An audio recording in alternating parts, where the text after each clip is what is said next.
And look at that, we're live now. Let me hit the button that unmutes you all. Hey, we're unmuted. Welcome to Cult EXE. We're a channel here on Plus One Exp. My name's Kegan EXE. I'm the unemployed necromancer. And I'm Sarah. I'm your stepdad and the other cult leader. It's pretty cool. Plus One Exp is a weird little brand that multi-classes in tabletop game design, beard and skincare, alchemy, and the Bardic College of Content Creation. Our dream and hope here at Plus One is to help amazing designers find great players who love their games, and amazing players find great designers whose games they can love. One of the ways we do that is by sitting down and playing a game with the designer. And today we're playing Triangle Agency. Before that, though, let's go around. Everyone, we're going to introduce ourselves. Petti, you can start. Hi, I'm Petti. That's also my name on the internet, Petti Energy. I love playing ttrpgs and games and stuff. Let's see if I can actually do this system correctly. I have so much faith in you. I feel confident. Yeah, you got this. And then it is misplaced. But appreciate it. Caleb, you can introduce yourself. Hi, my name is Caleb Zane Huett. I am one half of Haunted Table with Sean Ireland. We are a brand new game design company put together to finish and publish Triangle Agency. I'm the lead designer of this game, and other things about me are that I'm a children's book author, and I'm a professional GM by day, but I've never done it on stream before, so it's a very different energy. I'm excited to see how it goes. Perfect. Yeah, that's everyone. Caleb, what are we playing today? We are playing Triangle Agency. It is a game of corporate horror and modern life. It's a game in a modern setting designed for short campaigns of somewhere between 10 and 30 sessions, 30 of course being long, but you have a lot of options for how you adjust it. Triangle Agency is a game about working for a large corporation dedicated to the collecting and preserving of paranormal anomalies. You can think something similar to SCP or in some cases the X-Files or games like Control, but a particular thing of ours is that you're working for a company. You're not working for a government agency. This company is interested in very specific goals, and the way that they treat their employees is very similar, I would say, to the way that many large companies in the world treat their employees, which is to say sometimes not so great. Everybody here is going to play an agent. We are going to try to solve a mystery, and hopefully by the end of today, capture an anomaly. Bum, bum, bum. Cool. Yeah, before we hand the game off to you, I know we talked a little bit about lines and veils off stream. Sarah, do you just want to go over those real quick? Yeah, so we've established our different lines around SA, racism, and transphobia. We've got some veils around harm to animals and children, as well as interactions with PCs while sleeping. So that's where we're at. As always, these can be fluid. Things can be added and removed as we go through the game. And we should all have, I shouldn't say removed. Should all be added as we go through the game together. And we've got our systems in place for that. So make your game safe. Talk about the stuff before you play it, because it makes it more fun. That's my plug. Cool. Well, with that, Caleb, I'm just going to hand it over to you. It's your stream from here. Oh, great. Well, thank you so much. I now have the keys to the kingdom, and I'm shutting it all down and burning it all down immediately. Bye, everyone. So sorry, everyone. It is over It's now. been real. It is your responsibility to go sign up to my Kickstarter, and then after that, nothing else ever again. First of all, we are going to go person by person and talk about our characters and finish a piece of setup that we didn't do ahead of time. I asked everybody here to pick their character pieces. In Triangle Agency, you pick from 3 different categories and you put those together in any combination to create your agent. Those pieces are your anomaly, which are basically your superpowers, your reality, which is kind of your character's real life, and in a way also kind of their bit, like the things that you're most likely going to be doing with them, and your competency, which is the job assigned to you by the agency and the kind of work you are made to do outside of field work, which is the primary focus of the game. Each person here has already picked those 3, and then we have to cast each other as and finish deciding on those characters' relationships. One of my favorite things about this game is that every single person will end up playing a number of characters equal to the number of people in the group, because you are going to be assigned a character, not just your player, but also an important person in the life of every other player. So we're going to do that right now. I think a good one to start with is probably going to be Kegan, because I think Sarah's kind of flows from yours. So Yeah. let's with you, Kegan. Would you like to tell us about your character? Yeah. So I am playing a whisper creature clown. Those are my A, R, and C. Let me pull up my character sheet real fast so I can talk a little more about it. There we go. Cool. Yeah, so I'm playing Tyler Davis. You might know me as Tyler Davis. I'm a literal alien from literal Mars. I look sort of like the Google result of regular human man, which I very helpfully... I look like this, but I'm green. If anyone asks why, it's because I have liver disease. It's very rude to ask me questions about it. Yeah. And who would? Who would? Yeah. And then, so I have 3 relationships, and I've sort of figured out who they are. We can change names. We can change pronouns. We can change literally any other details about them we'd like to change. But the 3 relationships that are important to me are Mary Smith. She's from the same place as me. She works at a flower shop. There's January Wilson, who's a local meteorologist who taught me how to hide out amongst humans. And then there's Elvis Dalton. He's the child who lives down the hall in my apartment complex. I want to teach him about life on Mars, and I'm doing it by telling him comic stories that are actually just real events that happen to me on Mars. Yes, so I want to highlight that you got those 3 relationships by answering a series of questions about your reality, which is creature. Those questions being who came from the same place as you, who taught you to hide among the humans, and who do you want to teach about your former life. Yes. So now we can decide as the rest of the team who from that group we each want to play the most. So I want to go ahead and ask Sarah and Petti, do either of you have one of those 3 that already sticks out to you? I'm going to let Petti take a first stab at this. And clearly, I'm going to pick the child. Hell What else did I yeah. pick? Hell Awesome. Amazing. I do need the name, but yes.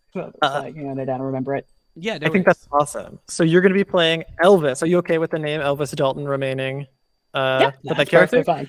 And then would you like to add anything about that character for us? Do you have an idea of the child's vibe or what they look like that you want us to know? Elvis is wearing black on black layered. Definitely in an emo phase. Hell Watched yeah. Never Ending Story and thought it was too happy. I love this. I'm I love it. obsessed with Elvis. Scene with the pool. The horse got a goodbye. Too happy. Oh, man alive. So that Oh, means, that's- Sarah, for you, you're picking between the local meteorologist and the other Martian who works at a flower shop. 100% I want to be the other Martian. Got it. Absolutely, I want to be the other Martian. All right, so that's going to be played by Sarah. And that leaves me, or Mary Smith. Do you have anything you want to add about Mary's vibe or appearance? I think Mary's vibe is very much she's trying to get back to Mars. Like Yes. she does not want to be here anymore. She's on a mission to escape from planet Earth. I love that. Yes. And then I'm playing January Wilson, a local meteorologist who taught you to hide out among the humans. I have a question for you, Tyler Davis. How old do you seem to be? Like, how old are you? Oh, And how old are you for real? I'm a normal human man age of Okay. 32. And that's my human age, and I think my Mars age is probably like actually 15, but for Mars that's pretty old. Yeah. Yeah. It's a longer. Wait, is it a longer rotation for Mars? Don't or fucking shorter? ask me a question. I don't know. I think it's about. You didn't research this character? I did actually. I have too much Mars research because I'm writing a game set on Mars, and I do know the Gosh, answer to the dang it. question is that it's like a 25-hour day. It's really not that much different. Oh. Just how green are we talking was asked in the chat, and I think it is like a light. It's not Beast Boy green. It's like a light green. It looks like I'm seasick in a Is it- cartoon a little bit. Yeah, I was just going to ask, is it kind of like when humans eat too many carrots, they turn like a little bit orange, like starting in their extremities? Is it kind of like that, but green? I think it's a little greener than that. We're halfway between green and Got red it. extremities and full Beast Boy hours. Okay, got it. Awesome. So yeah, I think January Wilson is like, I'm imagining April from Teenage Mutant Ninja Turtles. Like very capable, always out there getting the scoop, storm chasing. She's on her grind all the time. So that gives us your relationship. So now we know your like side cast and who I can call on to get involved in the story. Yeah. So let's go from Tyler to Sarah's character. Would you like to introduce your character to us? Yeah, absolutely. So I'm playing Riker Dodge. Pronouns are he, him. He's a college dropout with untapped potential. When all his roommates bailed on their contracts because he was such a drag, he moved in with Tyler Davis. He's currently employed at a local middle school as a substitute teacher. He's lanky with unkempt hair and beard. He's not haggard enough to look homeless, but not well kept enough to entice school administrators into giving him a full-time gig. I'm playing the Drain as my anomaly. I'm the caretaker as my reality, and CEO as my competency. A good one. So your relationships. Yes. Yeah. So my first one, so it was so part of my caretaker is that I have a dependent. Tyler is my dependent. And and the question of who would gain custody of my dependent if I were gone, the answer is my sister, Piper Dodge. She's my go for it. No, I just wanted to say that this was sprung on me today, and I'm very excited about it. Typically, caretaker has like a almost like prop thing that they're taking care of. Like it's a bird, it's like a baby. And in this case, we are seeing what happens if we make another PC the dependent. And also, instead of being a baby, I'm a 32-year-old regular human man. Yeah, 100%. I was reading through, I know that we're kind of derailing here for a second, but I have to. I was reading through and it was like, roll on the table or make your own. And in true Kegan and Sarah fashion, I was like, who do I want my dependent to be? And I was like, I want it to be whoever Kegan's making. 100%. We can't be conjoined twins, but we can get pretty darn close.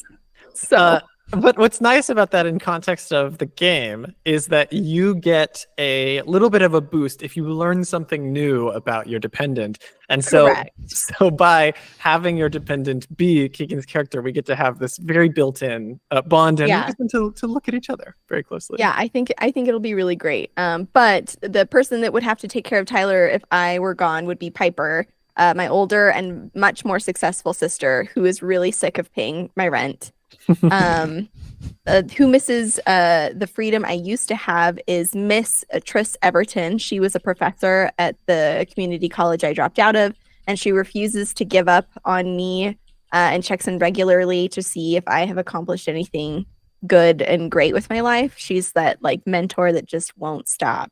And then the last one is, who does your dependent most want to see? I went with Philbert Coney, who's the principal at my school that I work at, but it explicitly wants to go to a Jimmy Buffett concert with Philbert.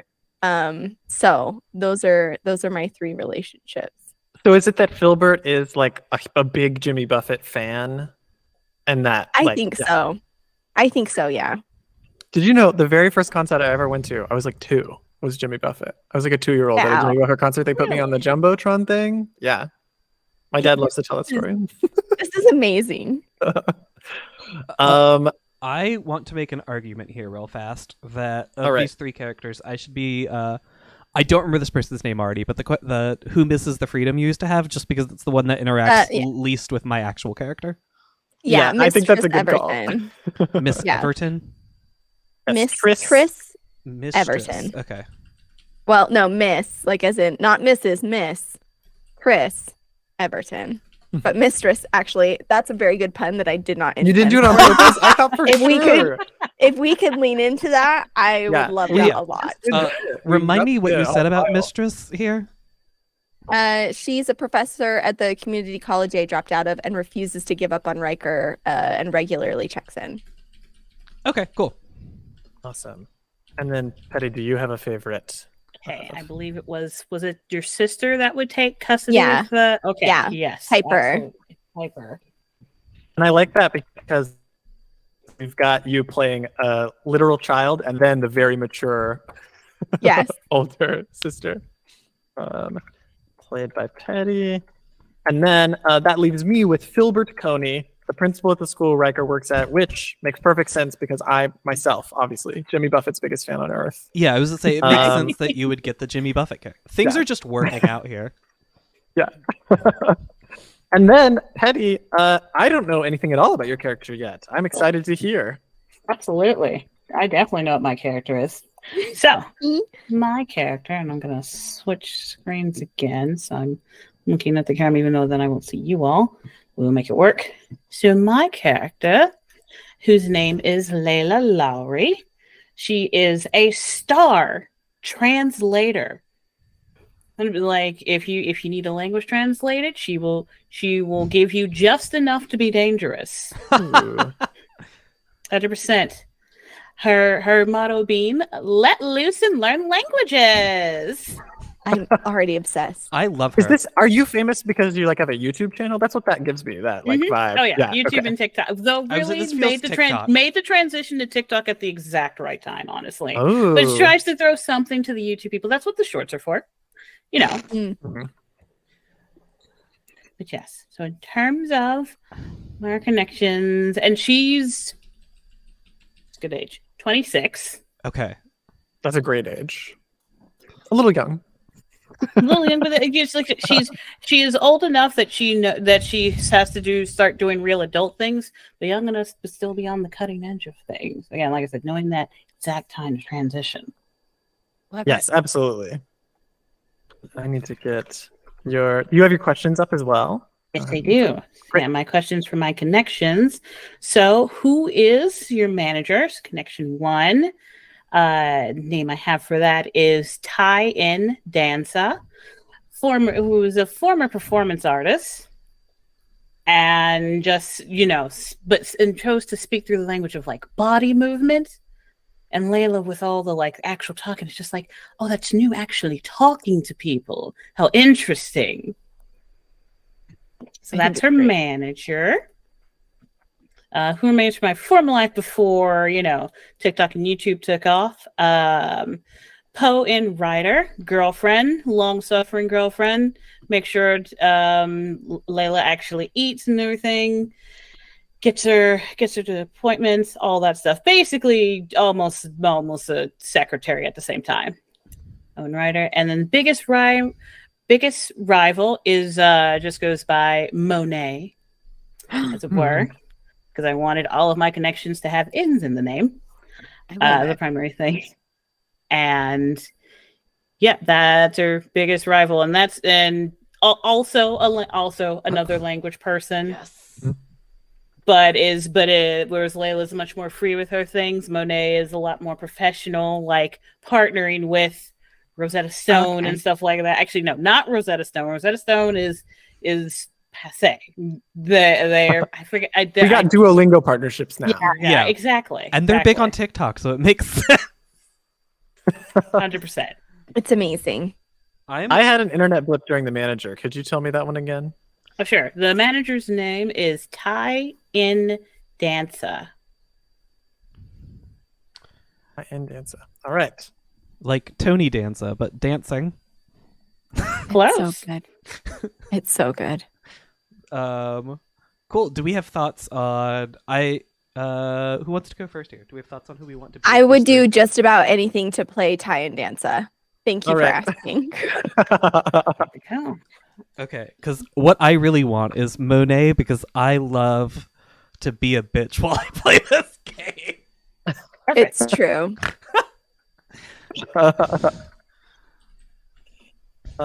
That's perfect. And then that leaves me as Poe-in writer, the girlfriend who is just trying to make sure that you're healthy, you're getting everything going, you're getting your work done. I love ate that. yesterday. It'll be fine.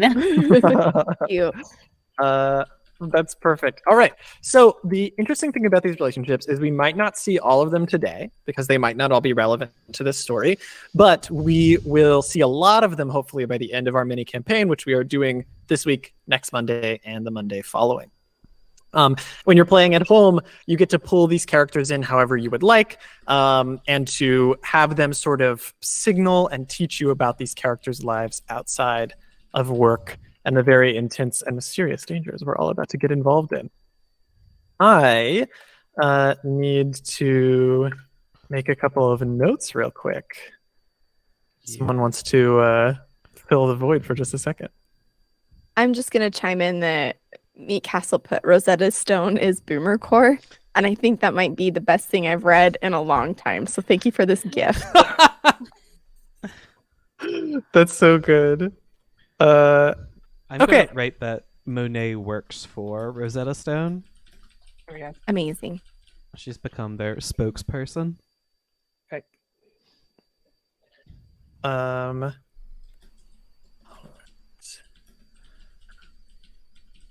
We need.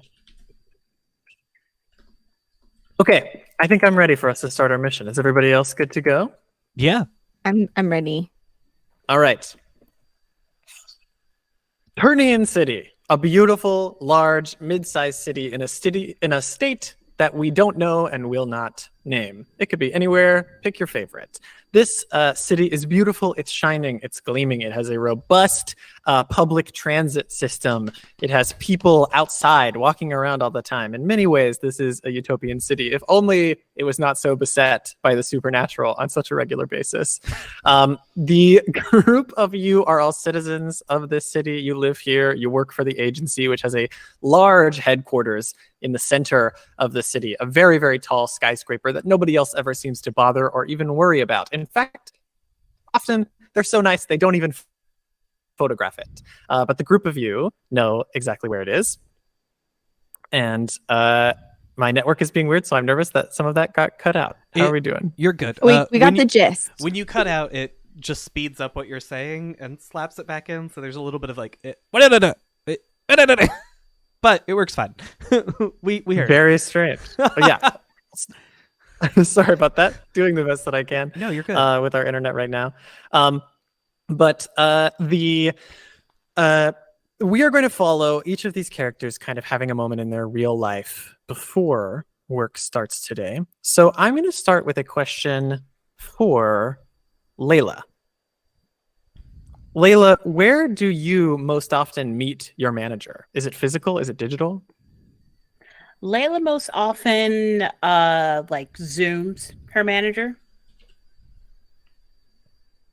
Nice. Okay, so you are almost always talking digitally. So if you're having this Zoom, where do you do them from? Probably Layla at least would do it from her kitchen. Awesome. Since someone So we have insists she eats. We have you in your kitchen, and you are in a conversation with Ty and Danza.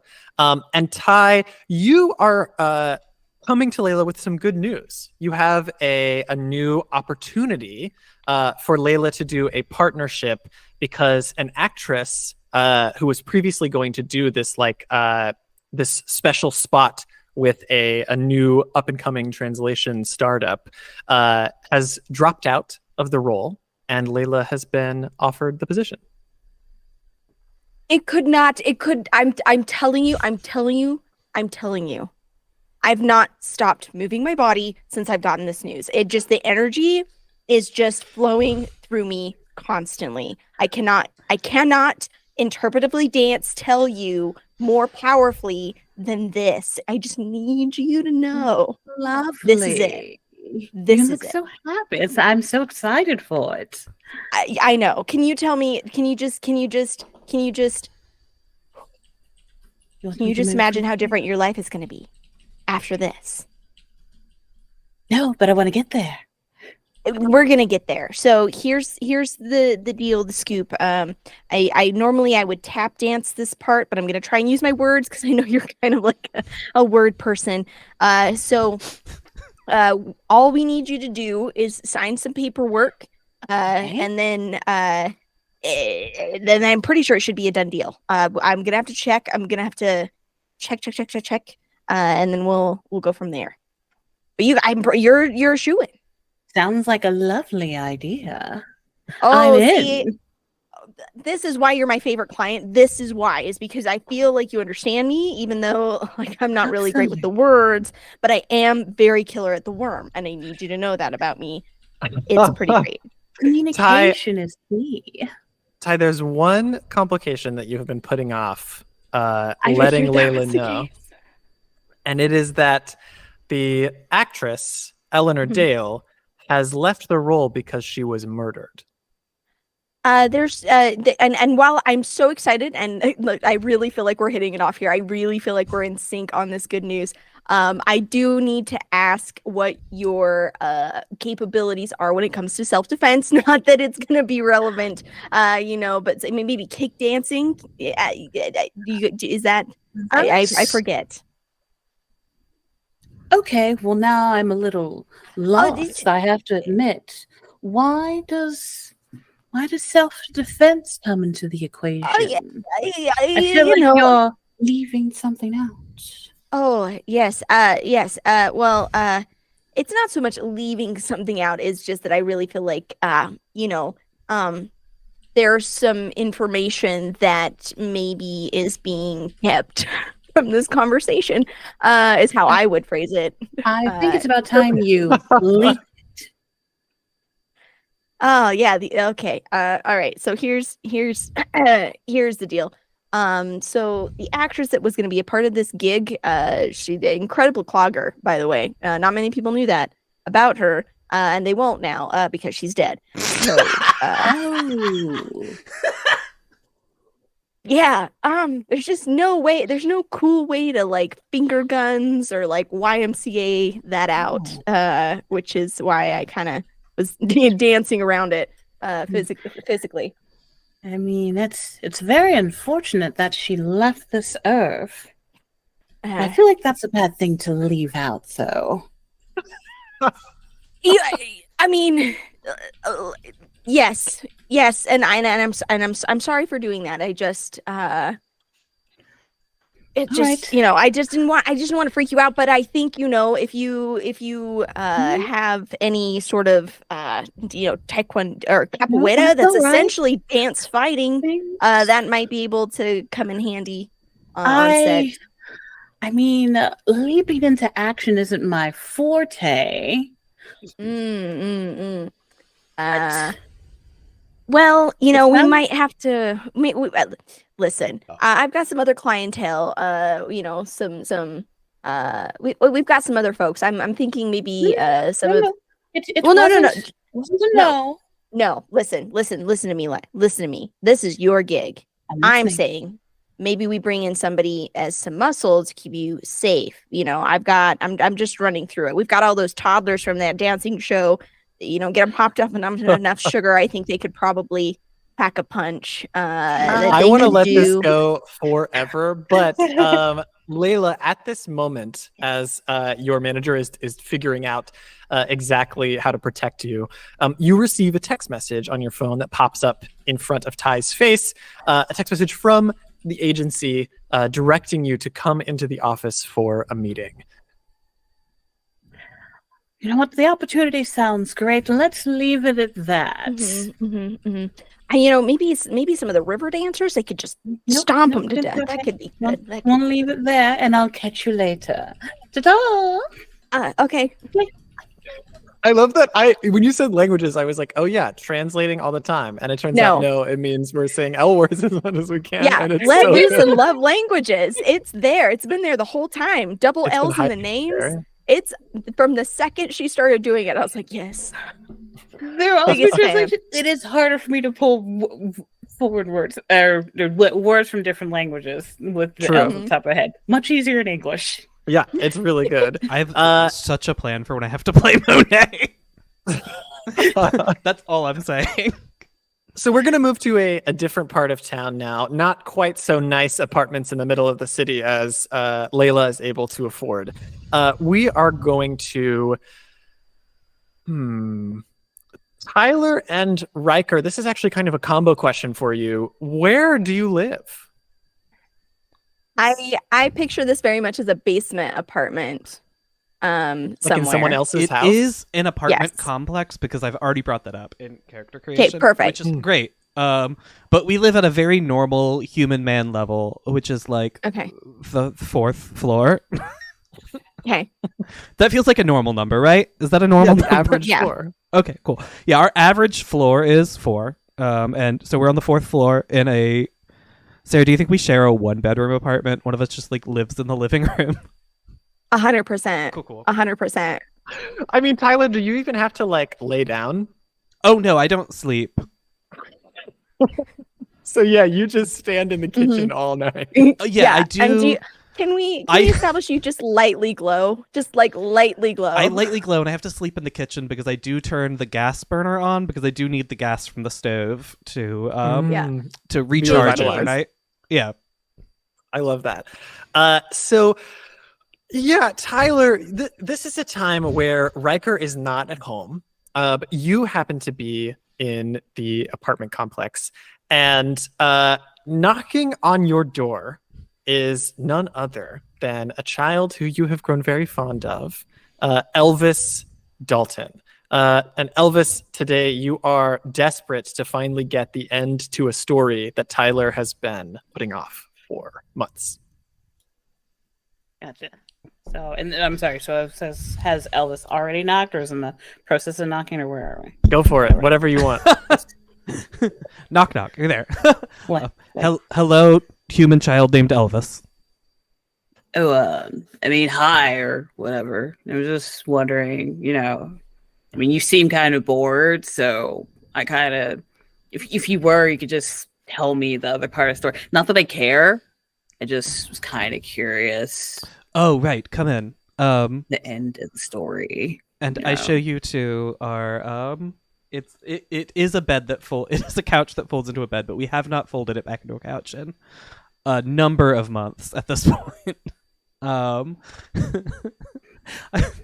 Riker, I think you still sleep in the living room. It's just really far to the bedroom. So yes. But I show you to the living room, and I'm like, okay, so where did we leave this story off?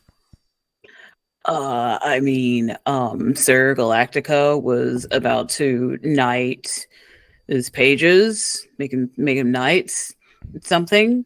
I think right. I wasn't actually listening. Yeah, I don't know. No worries. So where we picked up the page, he turns to the knight and he says, "No, sir, I'm the King of Mars. You can't and you see it's funny because he thought he was his page. Do you understand why this is a funny joke? But it's also a real thing that happened. No, so you see, he thought the page was a page the whole time, but it was actually the king. Because so last time I told you the story, I mentioned the king had died, but he didn't die. He was pretending to be the page. Got it. I mean, maybe. Yeah. I'm not listening. Yeah. So do you see why that's funny? I just feel like is this a humor story? I thought we were more in like the fantasy genre. I mean, you can have humor there. This seems like an odd turn for kind of no reason. Again, not that I care. Right. But perhaps. Well, you see, it's an odd turn because in Fantasy Mars, this is an actual event that happened. Right. Okay, so you're going more for like the like alternate history, but like based in realism, but on Mars.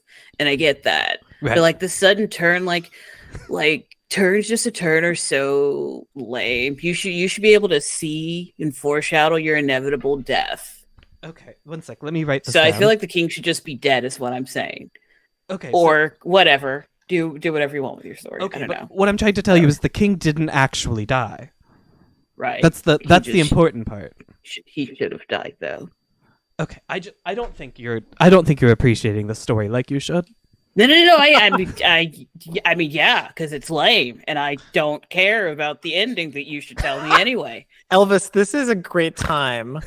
What is a piece of advice for your life, like a question from your life that you've been really hoping that Tyler is able to help you with? Something that you've been putting off asking because you're so serious, but you're like, okay, wait, I can't leave now. How do you get girls to like you? Oh, so that's an interesting question. And you see, I should ask that in character. I mean, how do you? I mean, you know, I there's, was like, fully girls- with it. Your character just a full drop. That was great, honestly. full drop of voice. Yeah. Yeah. The truth is revealed. I mean, you know, if the king had like a girl that he was into, how would he get her to like her? If the girl didn't know he was a king, Okay. right? Right. So on Fantasy Mars, there isn't Right. really a concept of gender, but I think I understand what the question here is. And Okay. so I'm a regular 32-year-old human man, and I have met girls before. And I have heard that by having regular human man interests and being normal in conversation, girls will like you. Does that answer your question? So you just have to talk and not stop talking, and girls will like you. Is that all At it that moment, exactly, Tyler, you receive a text message on your phone. It's so urgent. You have to come into the agency right now. I'm so sorry. We can pick the story up next time. took? But Nope. Goodbye. Oh, okay. Just shuffle. The child is shuffled out of the house. Not that I care. Tyler, having left the child with a very damaging piece of advice. And we are going to follow you, Tyler, as you make your way out and head to the building, but veer off to catch Riker. Riker, when you have to meet with Triss, and you don't want to look like everything's gone so wrong, where do you volunteer to meet her? There's probably a really hipster coffee shop where it's not uncommon for a lot of people to be sitting around on their laptops looking very busy, very engaged. Riker would try and use that to kind of be, because everybody's very focused on the hustle, on the grind, literally and metaphorically, that Riker would kind of be able to use them as props in his story of why he's very important without them caring or noticing. I love that. So Triss, you are now here at this coffee shop with Riker to have a conversation because you have let's say you have a way in for Riker back to the school, back to working with you. And I'm interested to see how Riker might respond to that. Okay, cool. Riker, it's good you met me here today.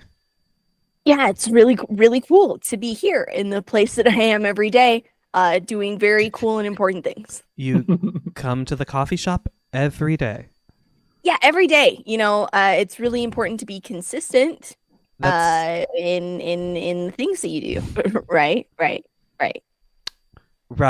So So you were looking for a new teaching job, yes? Yes. Yes.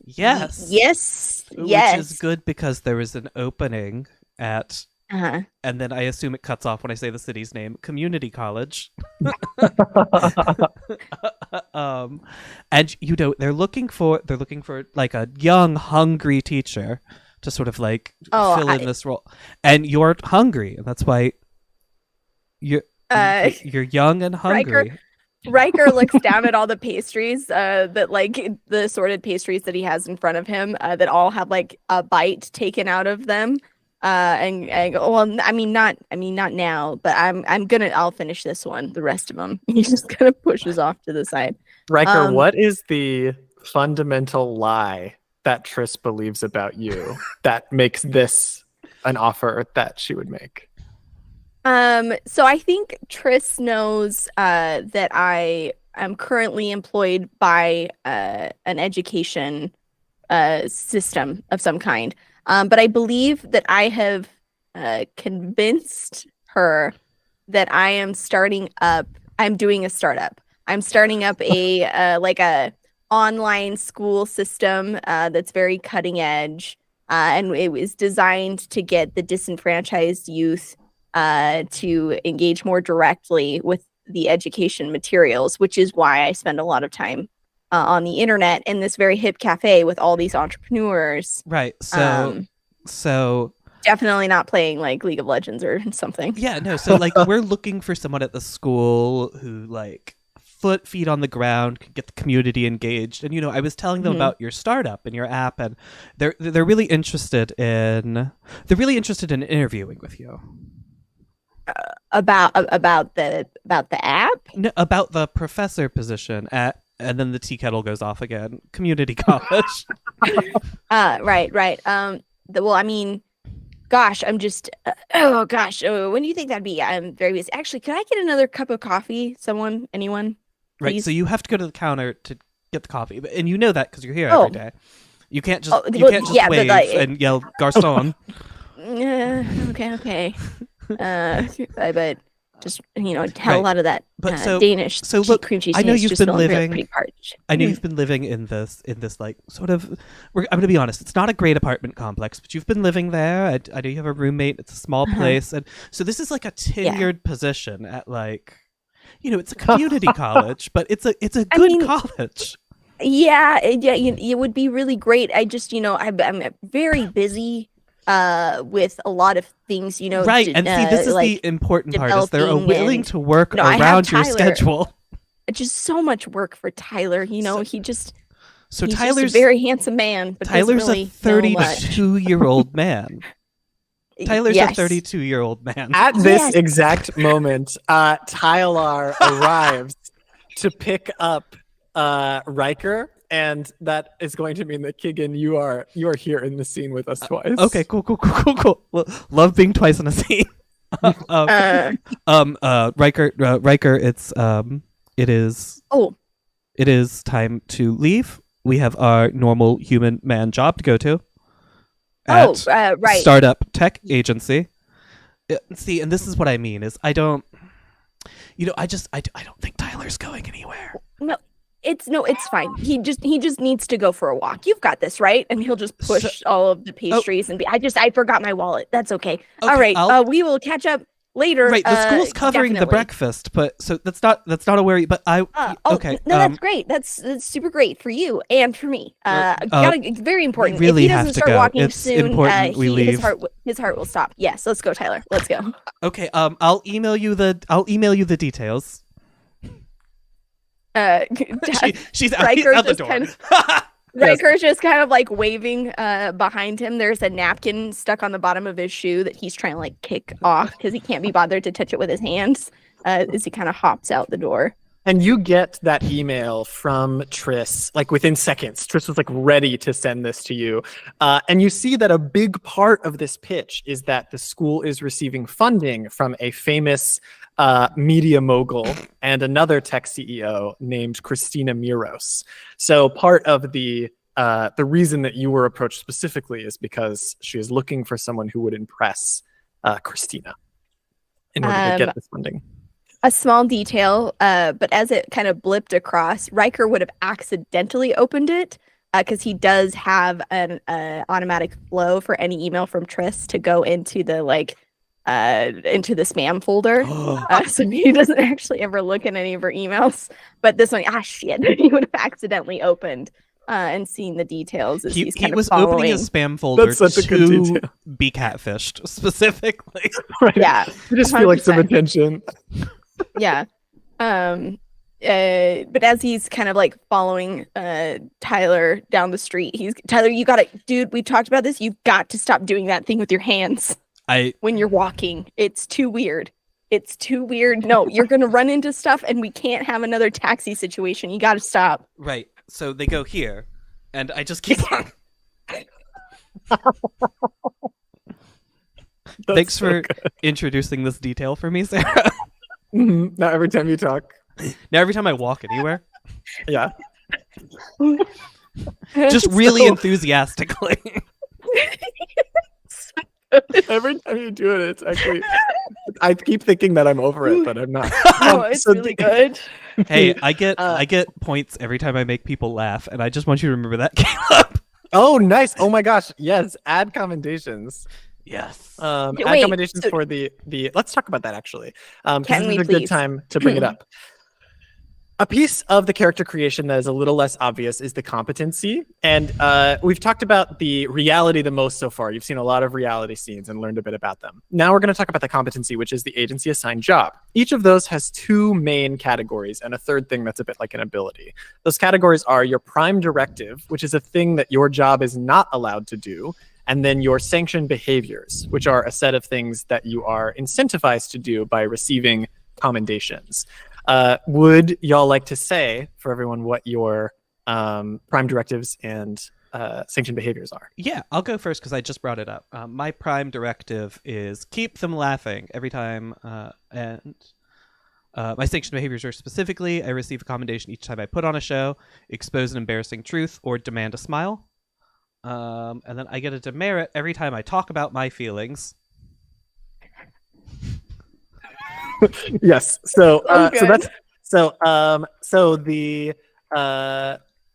so in this case, I think you are absolutely putting on a show, even if you don't know that you're doing it. You are. Yeah, I think that's you sort are- of the vibe with this character. Is I chose Clown not because he is actively trying to make people laugh. He's just passively causing them to laugh. I think that's great. And so you do get a commendation for putting on a show in this case. Cool. And then Sarah, would you like to talk about Riker's job? Yeah.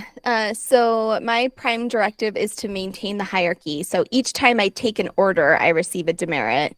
But my sanctioned behaviors are make someone do what you want, enjoy one of the finer things in life, which I would argue that cream cheese Danish was excellent and I didn't have to pay for it. So That's and a great point, and I think you do get a commendation for that, Danish. yeah, and make a necessary sacrifice. Those are all my things. And then do we want to cover off on like the special power deal? Let's keep those hidden in case you use them. I Okay, think it's fun if excellent. those are a surprise because Well, some of them are they're very on big screen powers. right now, so too Oh, well, that's late. fine. That's fine. They Um, can look at them. I do want to point out, I got corrected in the chat. I feel like I should point it out. Is that it's anytime I talk about 80 feelings, not just mine, I get a Yeah. demerit. And I do feel like I do deserve one for talking to the human child about how to pick up girls, because it was he was No, that was very focused on When is procedure. picking up women involved feelings? Come on, have you been on the internet? Do you know what? I'll give you that. Okay, cool. Yeah, not with how Elvis learned today. Yeah, there was no, not a lot Elvis, of no. feelings involved. It was very Yeah. analytical. Yeah.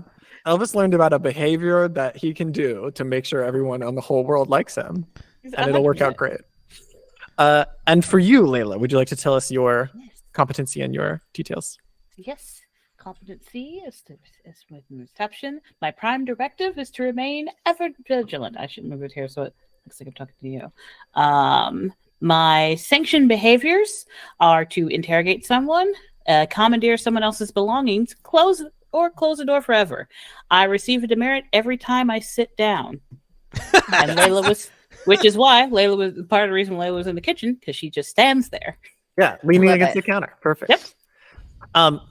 So you all make your way into the agency headquarters, which, as I described earlier, is a very large skyscraper in the center of this city. Impossible to ignore once you know it's there. Very easy to ignore if you don't. And each of you has been told in your text message about a very particular room you're supposed to go to. Sometimes you're meeting in an office. Sometimes you're meeting supervisors at particular places in the agency. This time it's a conference room. As you approach, there is this clear glass kind of rectangular conference room that is set right in the center of an office floor. So you see all of these desks and chairs and people working and on the phones all around you. And in the center is this glass cube that everybody can look directly into.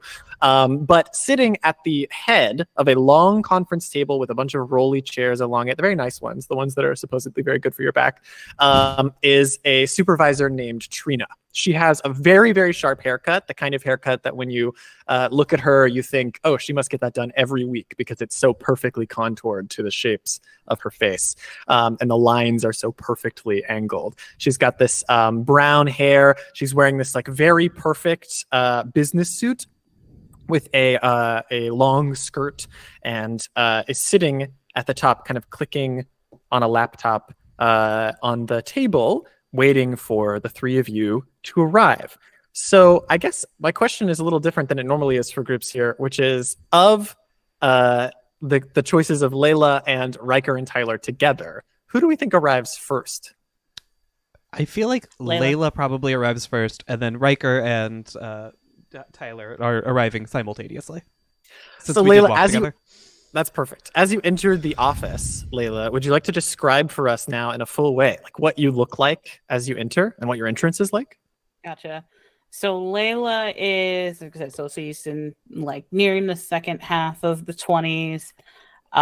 She's got kind of like her hair's braided back and then long to like the shoulder, so it's controlled, and then a little bit of expression there.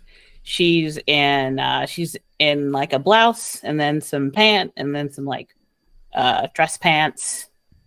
Very, very low heels. I think probably only about an inch. Mm-hmm. As you enter, Trina turns and looks at you and says, "Oh, hello, Layla. I have learned languages today." Lovely. And I wonder, have you let loose? Let loose. No. Me neither. Please, have a seat. And she gestures for you to sit beside her. And then now, coming in like a wrecking ball, I assume, are the two of you. Would you like to describe? We have a better idea, I think, of like a full look on Tyler at this point. But I'm curious about how you arrive at the agency. Yeah, I think we already know what Tyler looks like. I'm just a normal human man who is normal human green and is wearing normal human clothes. I'm walking in like this because we haven't managed to fix my walk cycle yet. And I think as soon as I come in through the door, I'm like, "Hello, Trina." Regular human compliment. Your hair looks sharp. You obviously get it done frequently. Hello, Tyler. Regular human response. Thank you. And then she nods for you to sit on the other side. Just as a note, Layla did not sit. Yeah. Leaning. Yeah, you're leading. She, you see, honestly, when you do that, when she gestures for a chair and you don't take it, there's just a tiny little quirk of her head of pride of you as you don't. Yes, I will sit on the chair the regular human way. And then I proceed to not sit on the chair the regular human way. I imagine you like climb into it like a little gremlin and like so you're like your feet are up. You're like hugging your knees. Yes. Yes. Yes. Well done, you. Well done. I have a chair specifically designed for climbing around in real life. And I just want you all to know that. Oh Yeah, man alive. I love it. Now you can't move. It has to be your position for the rest of that's the it. game. That's fine. We'll just Stream's move this stream's camera over, up. everybody. This is it. Right there. That works. And then Riker, give us Yeah. your full description. Riker is again, he's not well kept. He doesn't you have to give him a second look. Like at first you would think, why is this like bum wandering into this like very put together conference room? But if you took a closer look, you'd realize like he has attempted to kind of run his fingers through his hair and straighten it out. It's longer. Definitely he does not. He probably got a haircut 8 months ago and has just been kind of winging it. He has a beard. It's not the best beard you've ever seen, kind of patchy in parts, but it's not unappealing. Like it's just that line where you're kind of like, eh. His clothes are all rumpled. He's probably got ketchup or mustard on one of his shirt pockets. I would say he's dressed like he clearly grew up during like the skater kid vibes and has carried some of that into adulthood. I would say Riker's probably like 29, almost 30. Like he really should be in a much better place than he is. And when he walks in, he's kind of rummaging through his pockets, trying to find like a napkin or something as he's trying to get gum off of his hands that he most certainly had to take from Tyler. Yeah, Tyler found gum on like a fence post outside and like took it and was going to consume it. And Riker kind of intervened. So now he's got just gross chewed gum on his fingers as he walks in that he is trying to attend to. As you step in, Trina says, "Hello, Riker. Can I have that?" No, you should not. No one should have this. This is trash. She won't let us chew the gum. Chewing the gum is a regular human activity. Just not this gum. Not this gum. Is there a trash can or anything? You see Trina scowl at you, and she says, "No." Rikers is gonna look at her. All right, he'll stick it into his pocket. You know what? I was gonna say, like, Layla would probably actually, like, just as you're about to slide it into your pocket, Layla will go over with like a little like napkin that she has in her pocket, just grab it with it, roll it up, kind of like tie a bow on it, and then set it on the table in front of Layla. You do this whole procedure, and Trina watches you, and then there's just this moment of like, she takes a deep breath, she smiles, and everything is right now. Okay, all right. That's really nice. Where'd you learn to do that? Is that origami?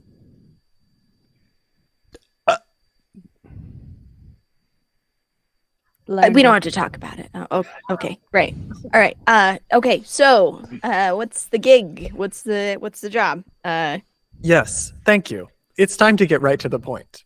She turns around. There's a whiteboard behind her, kind of hanging in front of the glass wall behind her. She turns around and gestures to it, and it turns out this is like a smart board. It like projects some images up. And what you see is the face of a very recognizable actress, a woman named Eleanor Dale, who Layla has heard about already because she was murdered yesterday. Eleanor Dale, the news of her murder actually broke yesterday. She has been dead for a few days. And this has started to become kind of a big news event on this day. But Trina sort of gestures to her and says, "You may have heard of the death of Eleanor Dale. We, here at the agency, would typically not be concerned with the tragedies of movie stars such as this. However, on a series of cameras that we have set up in London, today we saw this." And she gestures again on her other side, and you see that picture moves out of the way, and another set of pictures appear of security camera images of Eleanor Dale. The same face, definitely the same woman. She's wearing like a hoodie. She looks like she's trying to be a little bit careful, but it's definitely her. Trina says, "We are not sending you to London because we have found something much more interesting. Eleanor Dale is not the only one." She clicks a couple of buttons, and a big wall of famous people's faces appear behind you. They sort themselves into categories, and she shows you this is a set of people who have died in the past 3 years. Yes. All of them are famous. Dying is a thing that regularly happens to people. Yes. In fact, it happens all the time. But in this particular cases, it was happening at a time that it should not happen. Okay. And this, she gestured to the other side, is a set of people whose careers have skyrocketed in a very significant way in the past 3 years. All of these people, we have come to learn, have one thing in common. They have visited Lil Ruby Ranch. As opposed to mid-sized Ruby Ranch. Well, I haven't heard of a mid-sized Ruby Ranch. They have more things in common. What things do they have in common, Tyler? All right. They're all people. How does that make you feel?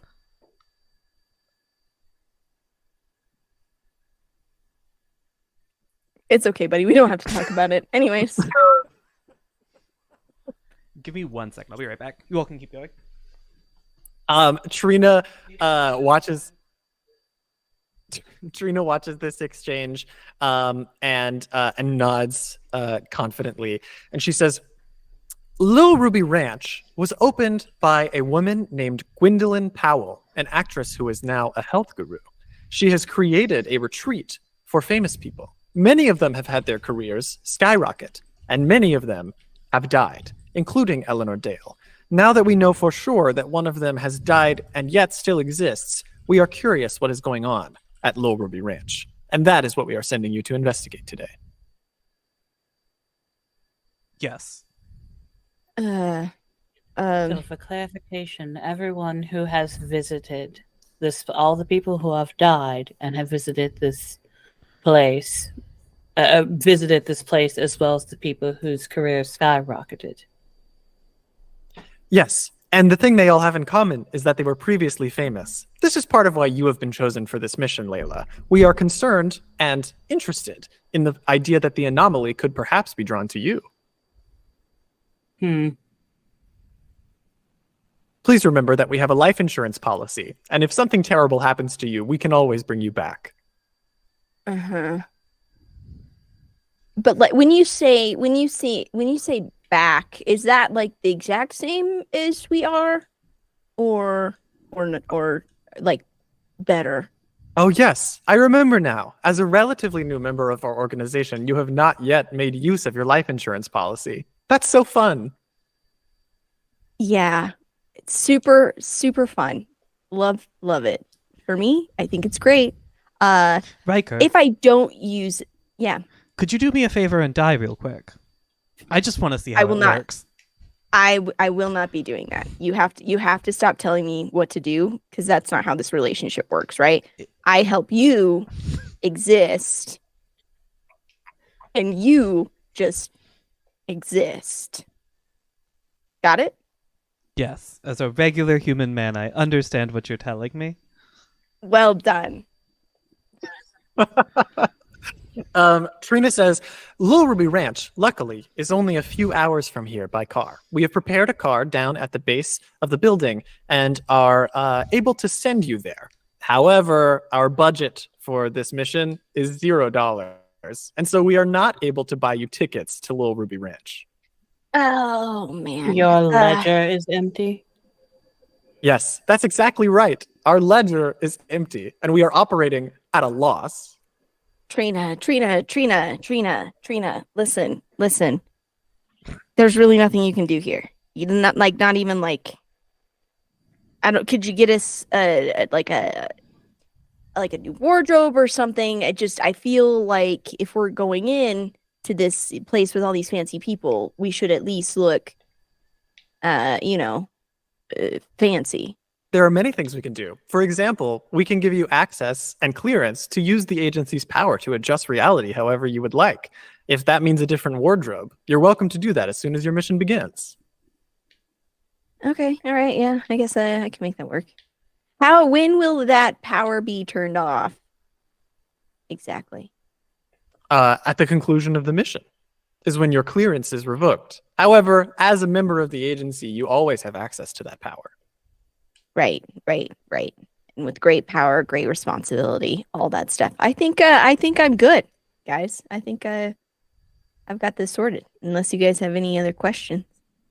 No, if Riker says we're ready, I believe we're ready. There are still a lot of logistics to figure out, but you seem unbothered. Lead away. I'm kind of one of those wing it kind of guys. I just kind of go with the flow, roll with the punches, that kind of deal. And besides, that's why we got this guy. And I will kind of grab Tyler by the shoulder and kind of shake him a little bit. Just solid guy right here. Tap, tap. Solid, regular, human man who is the correct amount of solid. I have a question. Given that we've all worked together, do we know each other well enough to know the anomalies, or is this kind of like our first outing together? You know what I mean? Because I mean, Tyler's a regular human man, but does Lila know that he's a regular human man? I think with this particular group, I think a fun thing we could say is when you're hired by the agency, you are assigned a field team. And so you've seen a dossier on the other members of this team. And in the case of the two of you, you've done a mission before. I think, Layla, this is probably the very first mission you've done with these two. So their actual abilities are probably new to you. But you've seen their information in a docket. So in terms of what their actual powers are or like interesting stuff like that, some of that would have been told to you. You have a basic idea of these people. Okay. But other than that, it's the kind of things you would say to coworkers and what you learn about each other going forward. At the base of the building is a very nice large van waiting for you. There's a driver behind tinted windows that you can't really see, and a very heavy partition keeping you from really knowing who is driving this car. I have one real question as we get in the car, which is, hey, Layla, what are you gonna do? Oh boy. It doesn't really want to activate our life insurance policy. There's one thing I want to bring up now as an introduction. We talked about it a second ago, but I want to bring up the basic mechanic of this game. The like equivalent of the simplest roll is that you can roll 6d4 to attempt to reshape reality. We're looking for 3s. So anytime you roll at least 1 3 on a roll, you are able to reshape reality however you would like. Everything that's not a 3, I receive as chaos.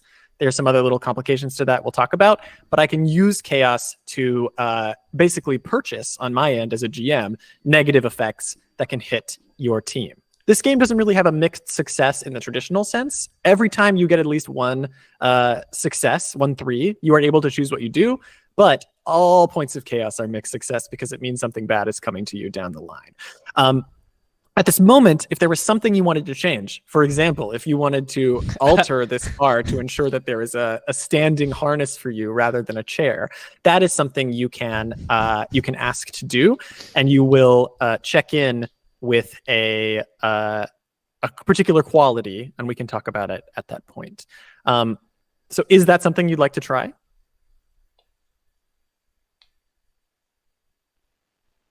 Like changing the chair? No, not at this time. Let's go.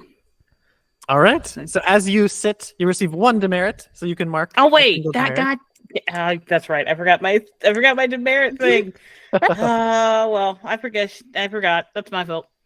All right. So you'll receive 1 demerit as you sit, and the rest of you, as you pile into this car, are driven for 2 hours out. I would like to ask Riker a question while we're in the car, real fast.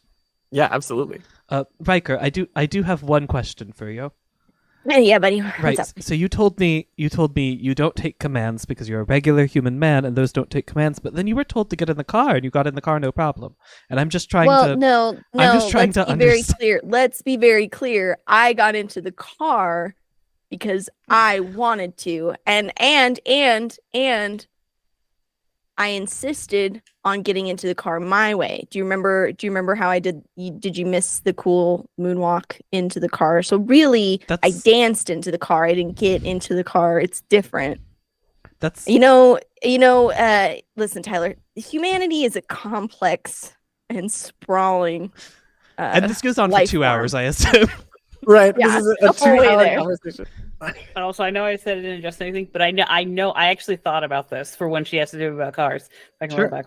So what Layla does, and she does this every time she has to do a car, is Layla will do a split across the a split across the back street and just hold it for the entire ride. Like, amazing. She always does. That's totally believable. What's his name? Something Van Damme, like with the semis? Yes. Yes. 100%. Every time. And if it's just like, you might think like, what do you have to do middle seat? Across the little like armrest thing to the thing every time. This is a van with a way back, so you are able to like have a whole row to yourself while the other two sit. Amazing. Yes. On the other row. There was actually, I had thought of it because I'm just like, I'm not great. concerned because I had to answer.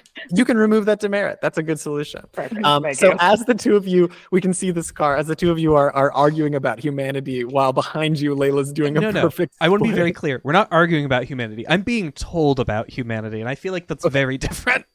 You're right. It's I had the tenor of an argument, so I had to. Yeah, I've put on my my teacher hat, and the second I start opining, it just feels like all the oxygen in the car is gone. Like it is dry, and it is academic, and it is boring as all get out. The next to you, as you look out the window and talk, the city gives way to a suburb kind of surrounding this side of Turnian City, and beyond that, it turns into a more rural area where fences line the sides of the road. These deep fields pass by very quickly, some with goats and cows, some of them with those kind of weirdly large houses for the middle of nowhere, very, very far away from the road. And after a while, you get the sense that you are kind of in the middle of nowhere. But at the end of that second hour, the car rolls to a stop a little ways away from, up on your right side, a very conspicuous gate. This is a much more heavy-duty gate than the other ones you've seen on the way here. This is one that seems like it's actually intended to sort of keep people from running in on their own. It's like a little bit higher. It's a little bit more solid than these sort of like wood fences with clear, like a cat could get through some other ones. This one is like locked down. And in front of the main gate itself are two guards. The car has slowed down far enough that you can see them, but it doesn't look like they've noticed you yet. And you know definitely this location is where you are trying to get inside. From where you are, you can see that the field kind of passes down. There's like a dirt road from the gate that passes to a tree line, and beyond that tree line is probably where the actual Little Ruby Ranch is, but you can't see it from here. The car has given you nothing except a stop. I continue to sit here quietly. Okay, all right. Cool, very hip, very fresh. What do we want to do here? Don't tell me what to do. Just make some suggestions. We're really just brainstorming. So we're rolling up to it, but the car is not stopping? The car has stopped, but it's stopped far enough away that the guards haven't noticed you yet. If it sticks here for a very long time, it'll probably start to get suspicious to the two guards at the front. But what they're trying to give you is a chance to make a move before you are seen. Perfect. It seems like the regular human thing to do would be go through the gate. Sure.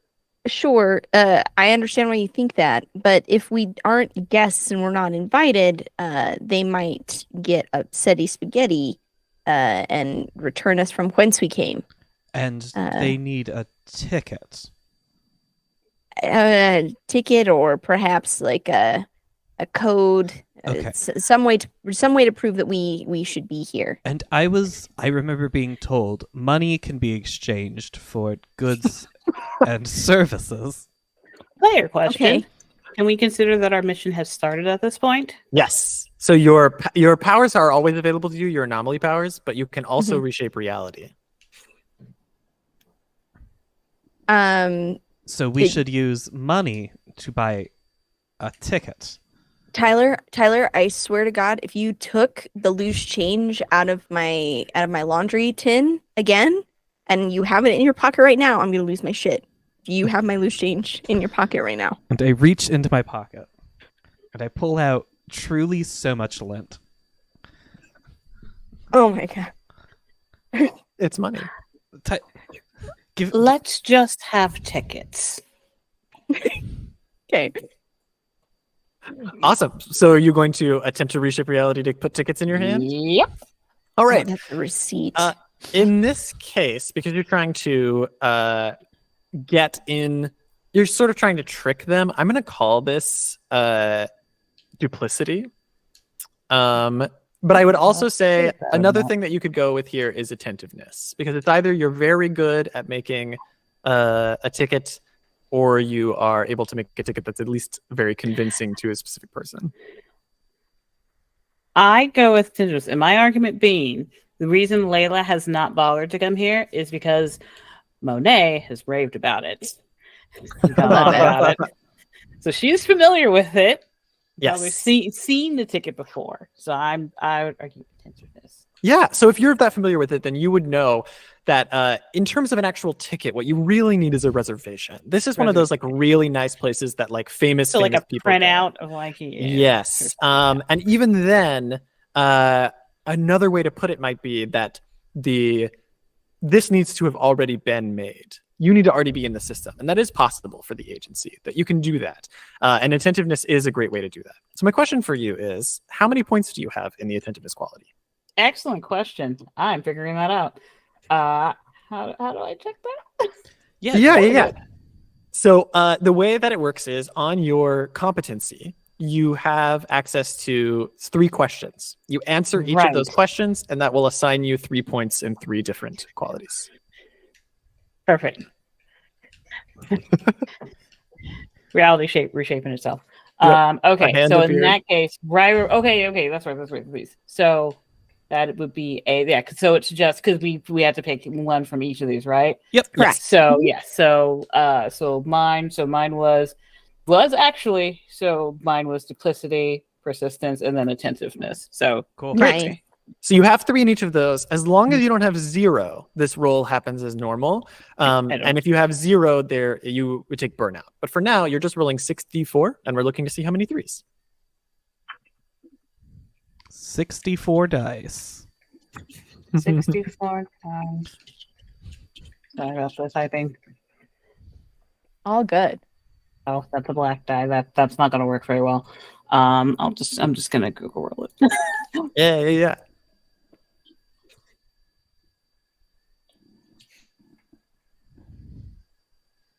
That didn't. No, not a. Google, you're failing me. That is 2 3s. All right. So 2 3s. What that means is, with a 2-3 roll, you succeed because you got at least 1 3, and I get 4 chaos because there are 4 dice that did not have a 3. That 4 chaos for me means that I can spend that at any point. What you could do if you wanted, this is early in the mission, so who knows, but what you could do is spend one of your points from attentiveness, like remove it from the game, and in exchange, add 1 3, making it 3 3s, which is stable and gives me no chaos. If it's 3 3s or 6 3s, I don't get any chaos. So that's a choice for you. That sounds boring. All right. No. 4 chaos for me. And you call on the agency to reshape reality. Your familiarity with what Monet has done before helps you sort of envision what needs to happen. And as the 3 of you then approach these guards, you know confidently that you have adjusted the system to include you as a star who has been invited to this ranch, and these other 2 as whatever you decide you would like to list them as. Entourage. All right. Yes.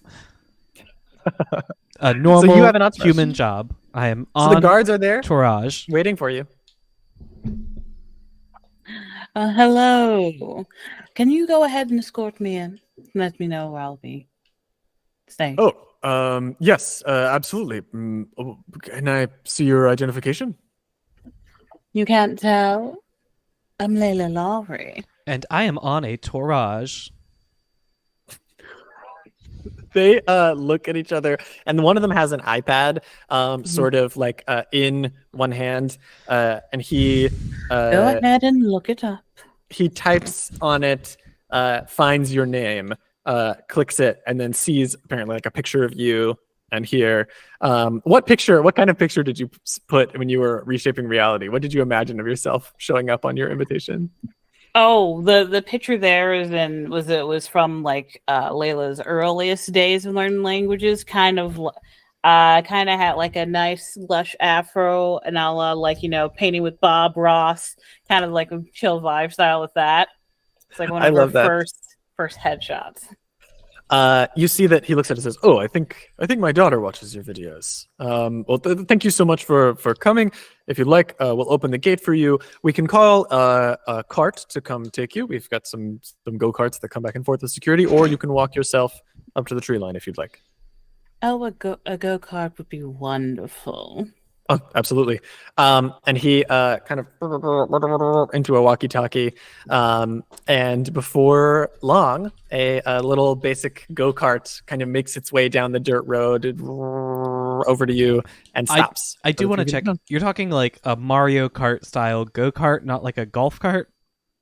No, I do mean golf cart, but go-kart is what I said. Go-kart so actually, is that so is much what it funnier. is. Okay, cool. I love it. As the go-kart approaches, you actually see that the side of the go-kart says Christina Miros personal go-karts. And you see that one of them looks a little bit embarrassed, one of the guards. He says, I know it's a little weird, but one of our very, very wealthy patrons here, Christina Miros, has a company, and she gave them to us. So I have seen Normal Human Man movie of Mario. I know how to drive go-kart. Thank you. Oh yeah, I haven't seen that yet, so no spoilers. They drive a go-kart. Wahoo! All right, go ahead. Come on, lovelies. Go. Let's get in and go. Yeah, I'm totally gonna do this thing, but not because you told me.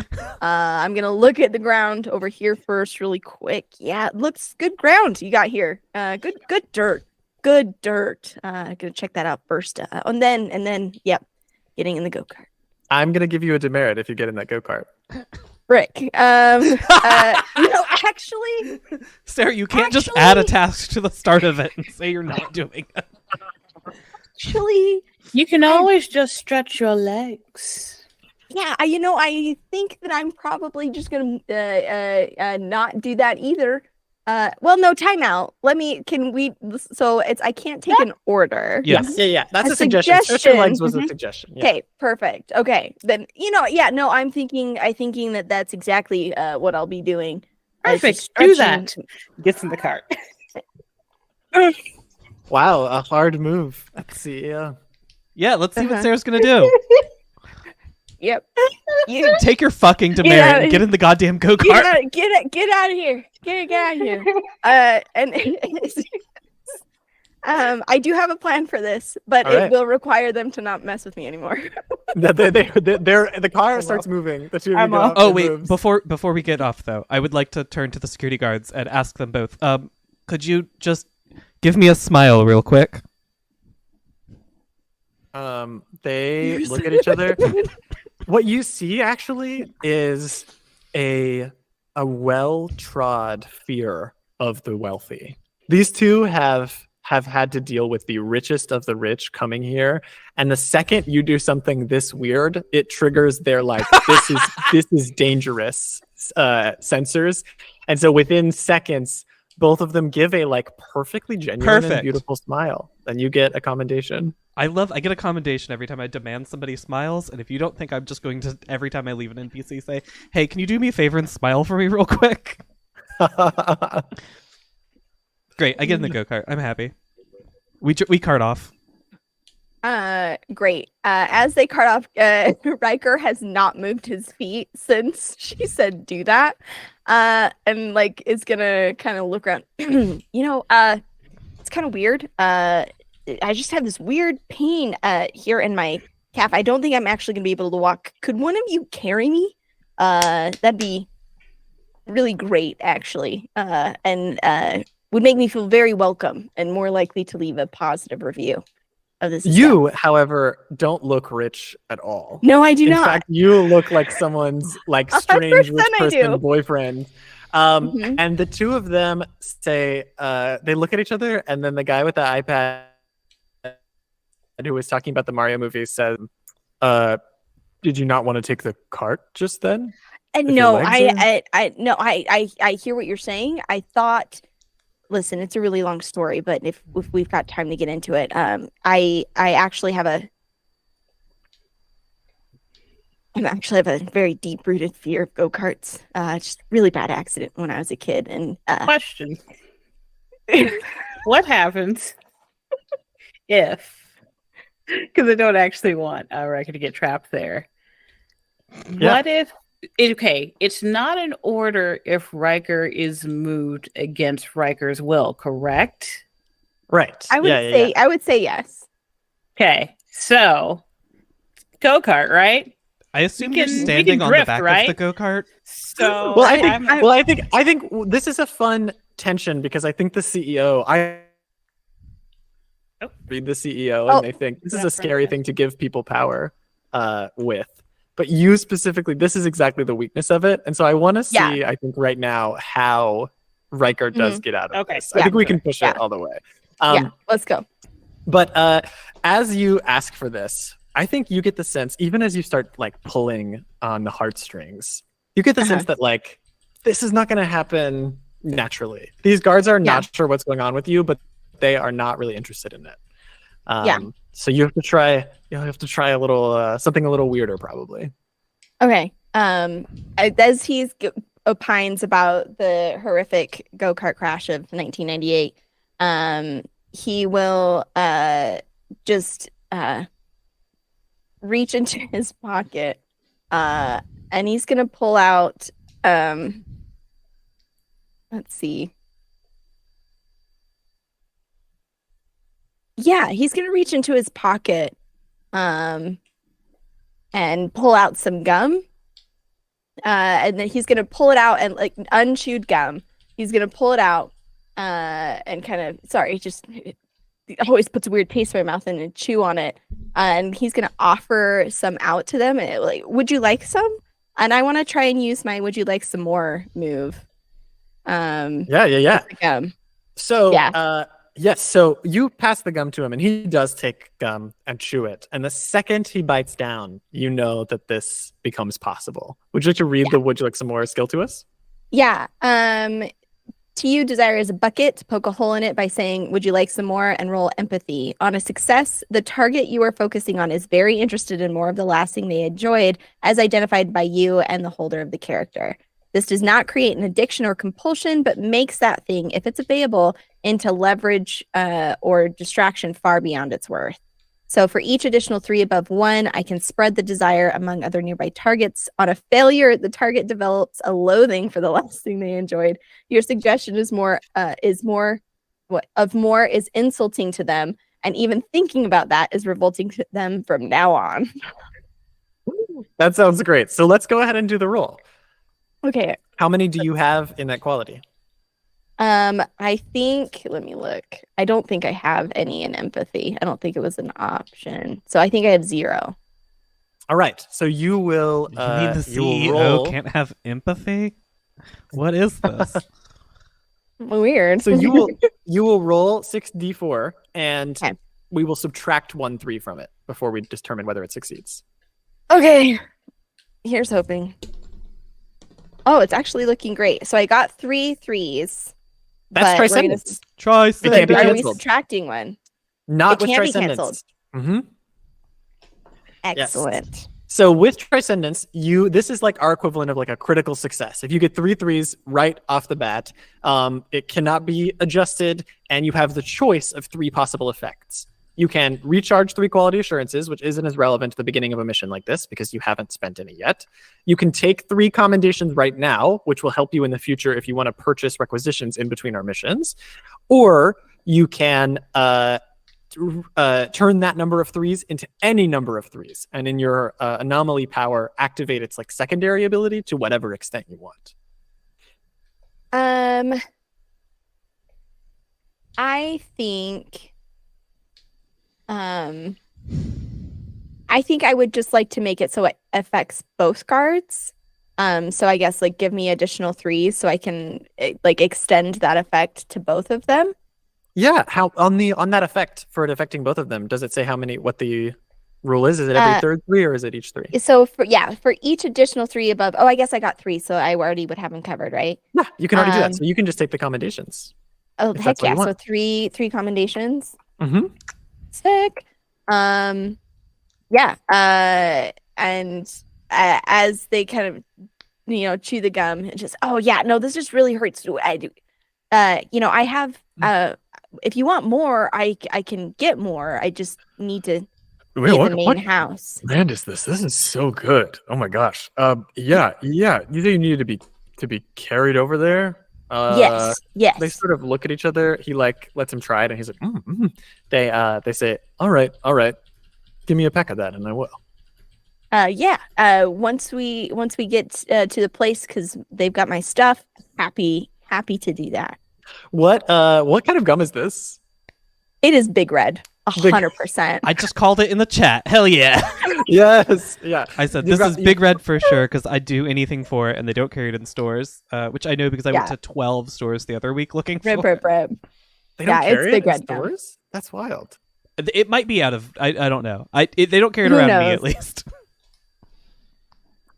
So they both take you up on one shoulder and completely leave the front gate unattended as they sort of jog you down the road to the edge of the tree line. And when you are brought there, you all three see Little Ruby Ranch. There's a sign as you pass through the trees that looks hand painted and older. It says Little Ruby Ranch, established 2015. And then beyond that sign, you see a space that is like almost perfectly split in half.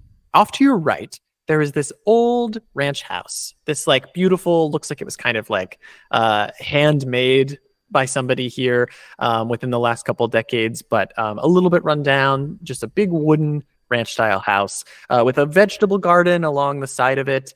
And at that vegetable garden, you see this little girl in a red dress is like ripping vegetables out of the ground and just like chucking them. Like it looks like she's just doing it for fun. She's like ripping stuff out of the vegetable garden and seeing how far she can throw it.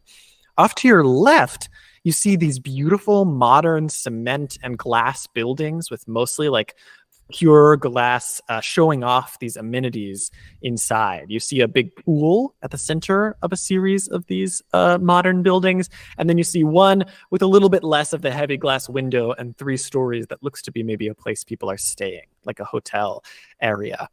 Just passing you and coming out, it looks like a different car was kind of let through the gate and drove itself all the way to the ranch. And you see stepping out this woman with this like very casual, like rich people who no longer have to look rich kind of casual outfit on. She steps out of this car and heads for that hotel looking building.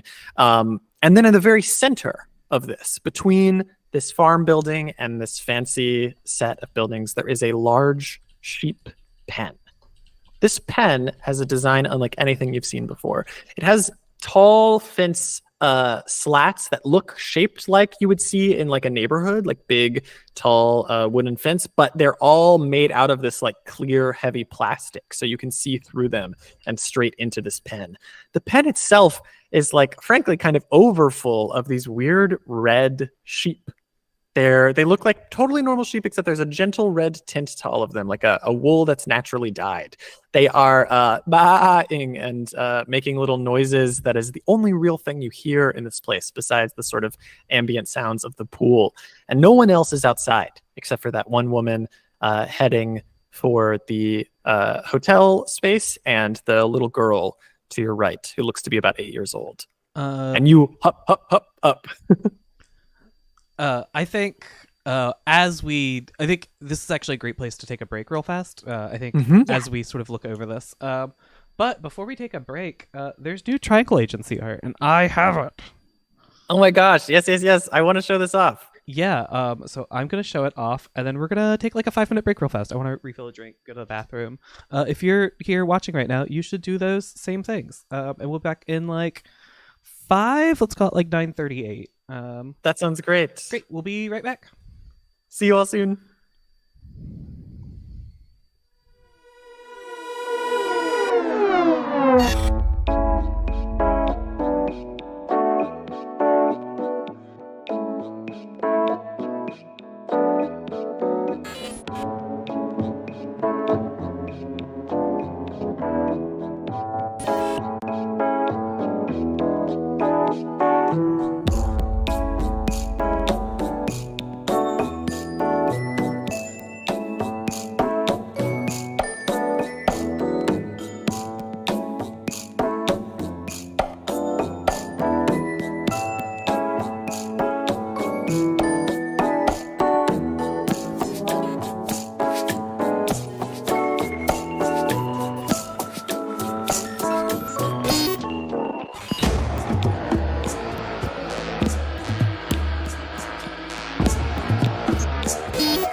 And look at that. We're back just on time. Not 2 minutes late.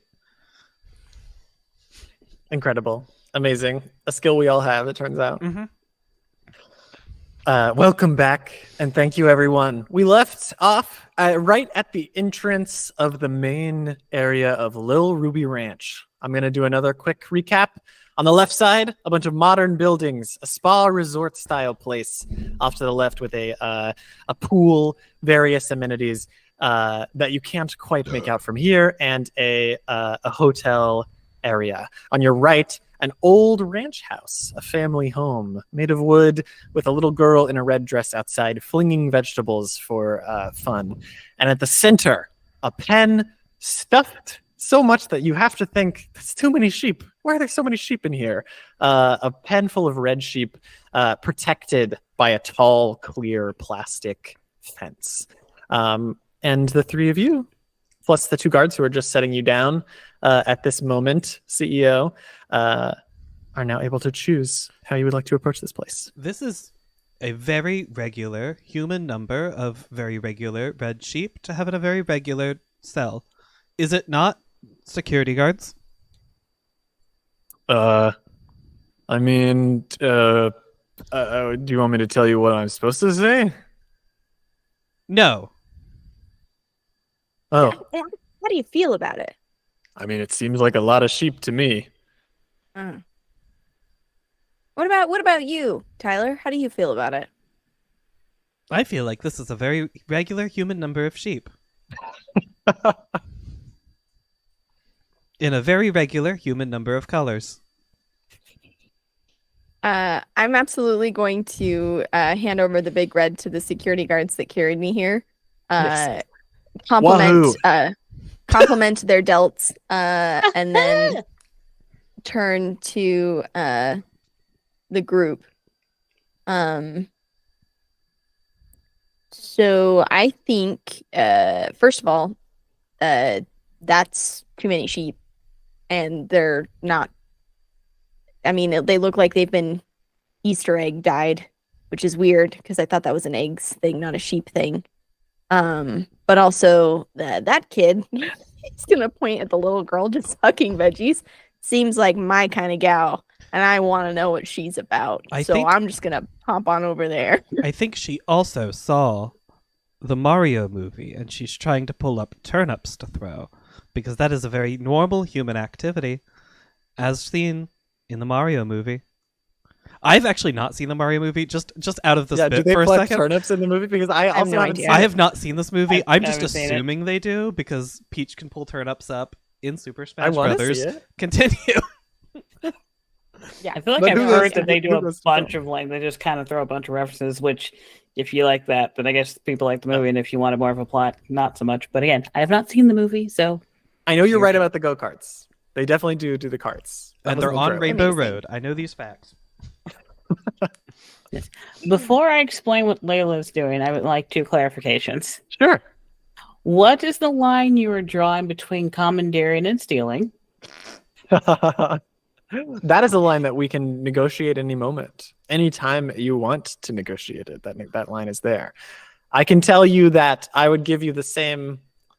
I personally would consider the same way the police think of those things, which is to say they are the exact same, but maybe sometimes you say a different word.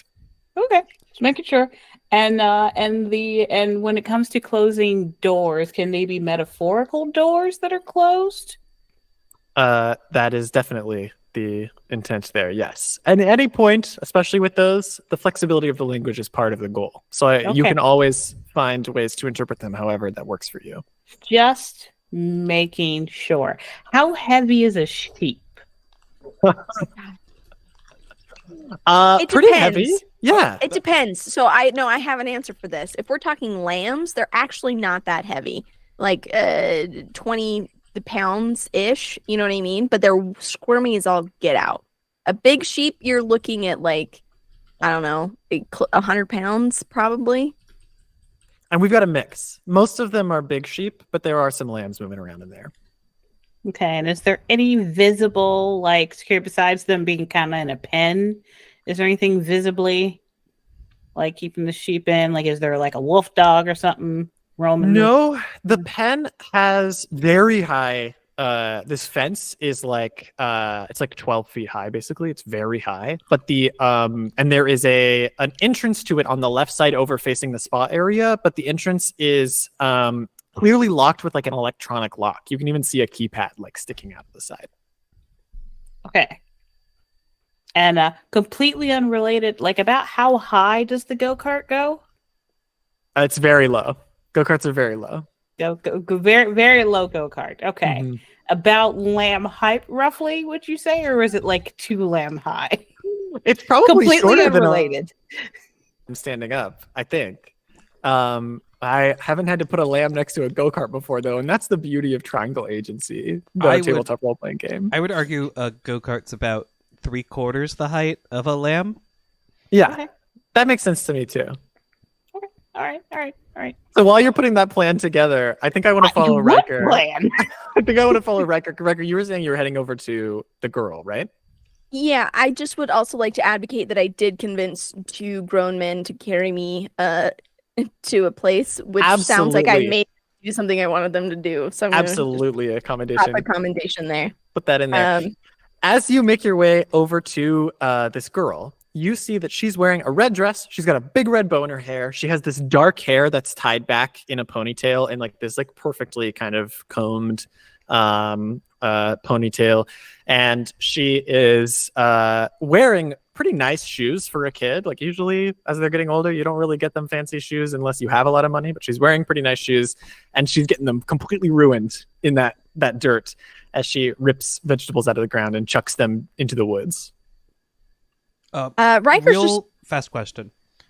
We did not talk about this up top, and I know this from having played this game before. Do we have our anomaly handling tools on us? Yes, that's a great thing that I forgot to mention. The No briefcase, worries. yeah. Yes, you have 2 objects with you that are that sort of exist in space until one of you needs them. They are the 2 most important tools that an agency can take on a mission. An agent can take on a mission. One is the normal briefcase. This briefcase is what you use to capture anomalies. If an anomaly is calmed in some way, lured, or exhausted or tricked into accepting going into the briefcase, you are able to capture it, which usually means figuring out what the anomaly's deal is enough that you can do that. The other one is the ripple gun. It looks like an old 70s like sci-fi show gun that can be fired one time. And if it is fired at an anomaly, when it hits the anomaly, it will disperse that anomaly's energy and make it cease to exist. The agency does not prefer that this happens, but if an anomaly is at risk of getting away, or for some other reason it is you deem it necessary to eliminate the anomaly, then that is sort of the second positive ending, the neutral ending, I would say, of a mission. The worst thing that can happen is that the anomaly escapes. So you have these 2 things. Each of them can be used one single time. Cool. Sorry, back in the scene now. No, I'm glad you mentioned it. Yeah, no worries.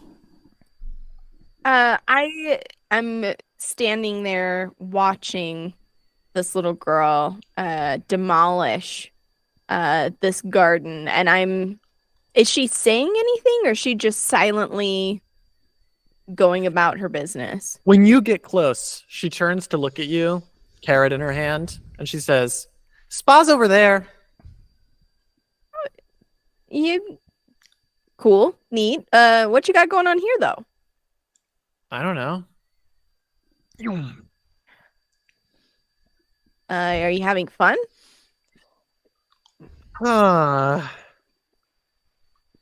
Yeah. Yeah. Which one's the best? Which one's the best one to throw? It looks like you've got some carrots, radishes here. Which one would you say is the best? The carrots are fun. The broccoli is easy to throw, but it doesn't go very far because it's kind of heavy and it flips around kind of weird. Most of the turnips are not all the way grown yet, so they're kind of small and they don't get very far. So I've left those alone. But I think I'd have to say the carrots. Yeah. That sounds like you could probably get some good momentum on that. My name's Riker, by the way. What's yours? My name is Ruby. Nice to meet you, Ruby. Yeah. And you just how long have you been doing this for? You look kind of poor. That's an interesting observation for you to make, Ruby. What would lead you to that assumption? Some of us really don't like to be showy with our investments. You know what I mean? Yeah, but I mean, you've got ketchup on your shirt. I mean, yeah, I had lunch earlier. That's might be marinara sauce. You don't know. Yeah, I guess I don't know. Maybe you had mozzarella sticks. She takes Ooh, another carrot and throws it. Yeah. So, I mean, is this something you do regularly? I'm just trying to get a feel of what your situation here is, Ruby. She sort of sighs and says, like, they're not gonna... Everything is the same if you talk to me or not. You can go have fun if you're here. I mean, like I said, you don't look rich, and that's unusual because ever since Gwendolyn bought this place, all I see is rich people. But I'm not gonna change anything for you. I just help take care of the sheep. Oh, are those your sheep? She looks a little proud and she says, well, they're mine because they like me the best. I mean, that's a pretty good indicator. Have you tricked them with carrots, or do you just got something? You like a sheep whisperer of some kind? No, I don't trick them. I don't have to trick them. They like me. I've known them since I was a baby. Oh, that's kind of cool, Ruby. You live here in this house, not in the hotel? She puts the vegetables kind of down, and she comes up close to you a little bit, and she says, are you here to steal? Riker's gonna kind of look around, like do the like very dramatic, like over the shoulder, and then crouch down and get eye level with this little girl, and go, "Do I look like I'm here to steal?" Yes. If you were to steal something, what would you steal? I steal stuff from the rich people all the time. Do you want to go? I thought you'd never ask, Ruby, and he puts his hand out to shake it.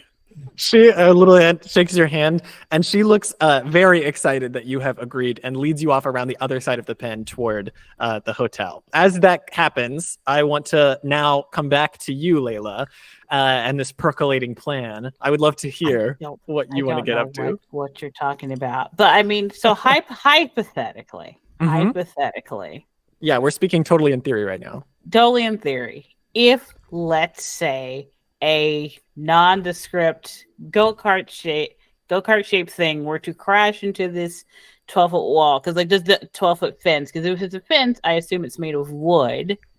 So the fence is made out of a hard plastic, is what it looks like. Oh, hard plastic. Okay, clear hard plastic. Okay, so hard plastic. If the car is there like a limiter on the go-kart that limits the speed it can go up to? That's not something that I think you would be able to tell without having some really good solo time with the go-kart. And at this moment, as soon as you're dropped off, they move to like take it back to parking. So you would have to like find an excuse to get some solo time with the go-kart if you wanted to find out information like that. I'd use my heel to put a hole in the tire. Clearly, you're gonna poke a hole in it, so that it can't move for the meantime. I think you do that, and the person who's supposed to be doing it is like, "Oh my gosh, these stupid things." She sort of gets out and inspects the tire for a second and looks up at you and says, "I don't know if you know this already, but never buy anything with Christina Miros' name on it if you can help it, ever." Oh, not very well liked are her products, are they? Well, I mean, people like them. She has millions of people online who love her for some reason, but everything she makes is a failure. So she just takes a breath. I'm going to go get another one. I'll be right back. I'm going to get a little tow thing to pull it. And A tow cart. A tow cart. And I'll just hope this one doesn't break. And you look at the go-kart and you see that this go-kart has, not only does it not have a limiter, it does have a self-driving function as well. A very high-tech screen on it. Okay. So soon there will be 2 go-karts and there's a self-driving scene. Okay. I mean, we'll go and get another one. Is there a spare tire in the back? I mean, it's crappy, but is there a spare tire? No, there's no spare tire on these. They're not set up for long hauls. Gotcha. Okay. And then as you're thinking about this, what is Tylar up to? Tylar is doing the very normal human activity of standing just maybe 5 whole feet away from Layla, staring unblinkingly.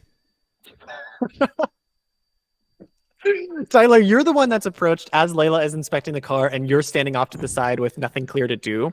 A woman from the spa area kind of moves over toward you. She's got another one of those iPads in her arm. She moves up to you and she says, "Oh, I'm so sorry. We had someone check in right before you, so I wasn't ready to greet you here. But I am so happy that you're here and happy to help.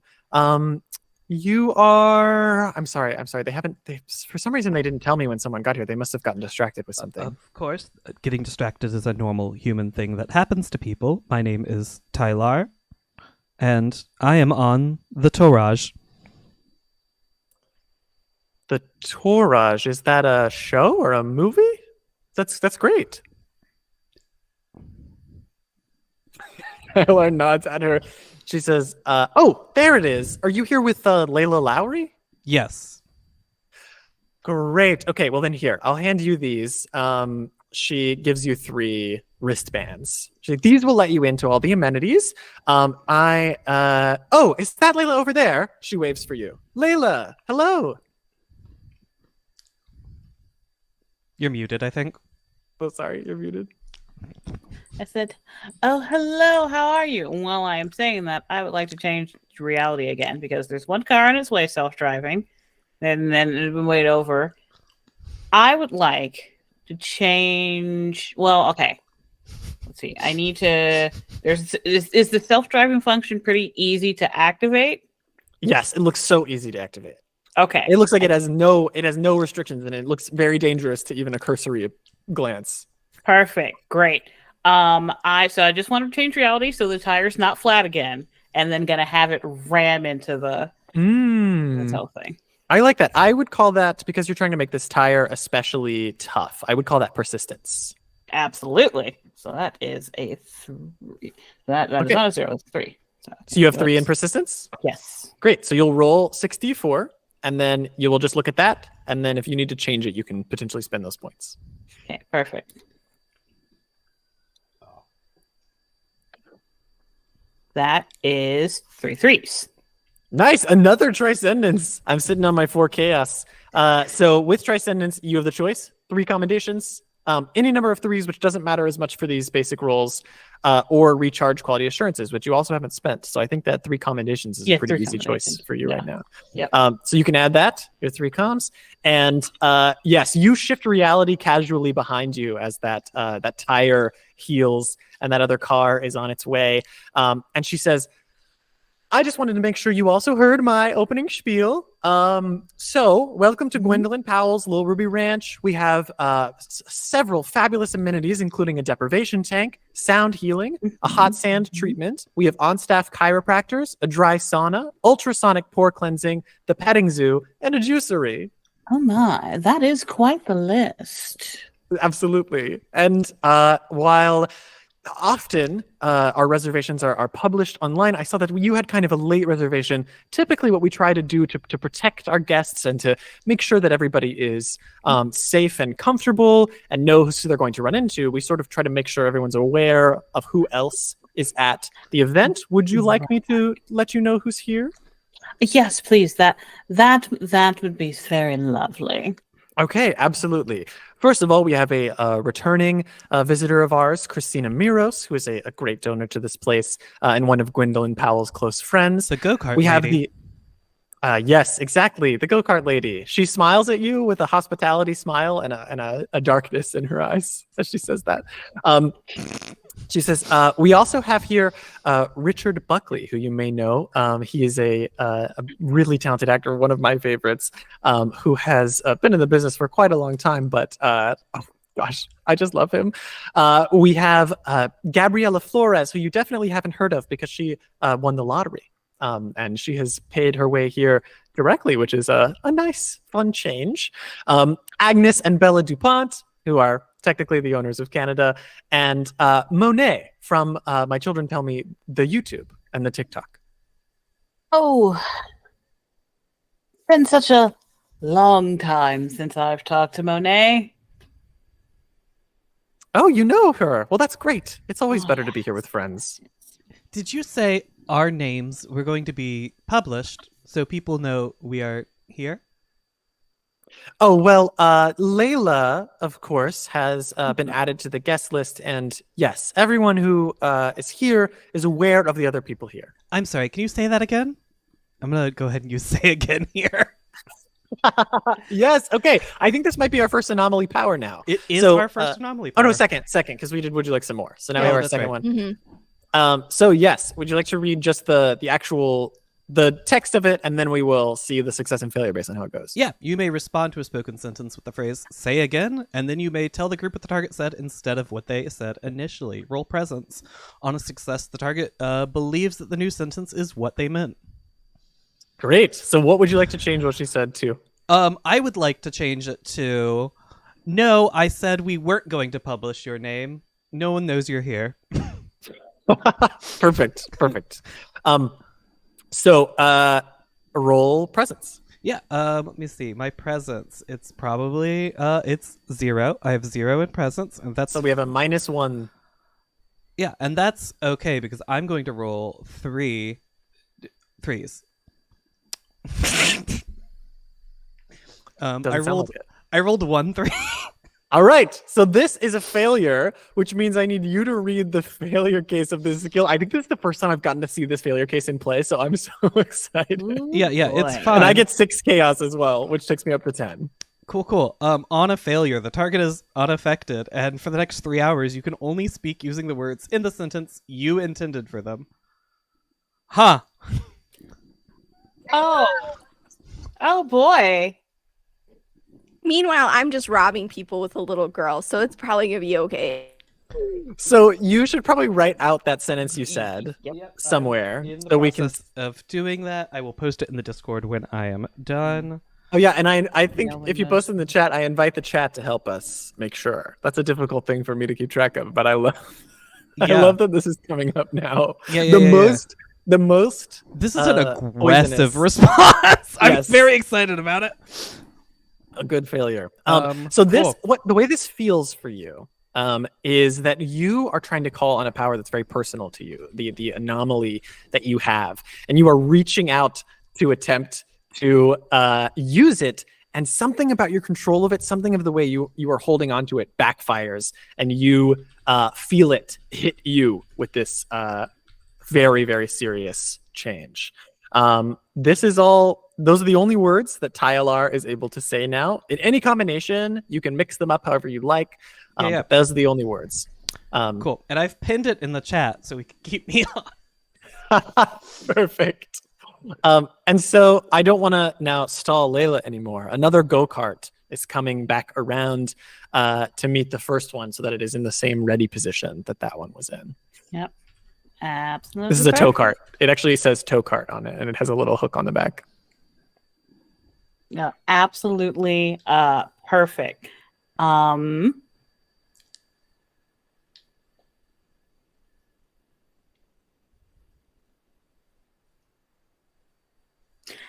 think with it being so easy to activate, I think what Layla would do would just be kind of leaning against the go-kart, because again, no sitting. And then just accidentally activate it, like, kind of do like the turn, like to see a tow truck, like, oh, the tow truck is here. So leaning that way and kind of like, I don't know if there's a pad or anything. Yeah, like a touch screen. Touch screen. Okay, perfect. Yeah, so just kind of like slip, like, oh, my hand slipped perfectly onto the touchpad, and just have it aimed at the pin. All right. So here's what I'll say. This self-driving thing, while being very dangerous and very rapid, is also set with a very light amount of security, where it is at least intended to like turn on these roads and move away from something. Sure. What you would probably have to do in this moment is reshape reality once more to just ensure that it is diving straight forward directly. And I would call that, in this case, I would probably call that subtlety, because you're doing it, you're trying to make this whole thing happen. That is fair. Well, it would have security measure. But if it's not going off of the path, then it would probably stay, correct? I don't understand the question. What do you mean? Sorry, if it's not going off the path, it probably would just go, right?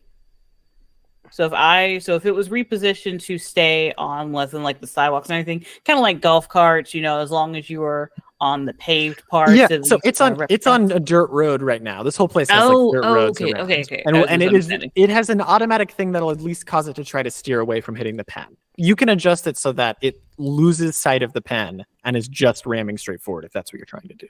Gotcha. Okay. Yeah, because I think that's what that's going to do. Yeah, because duplicity, I have nothing to do with duplicity, and that's going to go even terribly. Do you have any in subtlety? Oh, sorry, subtlety. Nope. Okay, then yeah, it would be at a -1, but you can attempt to reshape reality in that way if you want. I just need a bit of chaos to be able to do what I want. So it doesn't have to be the pen. I thought that would be the easiest.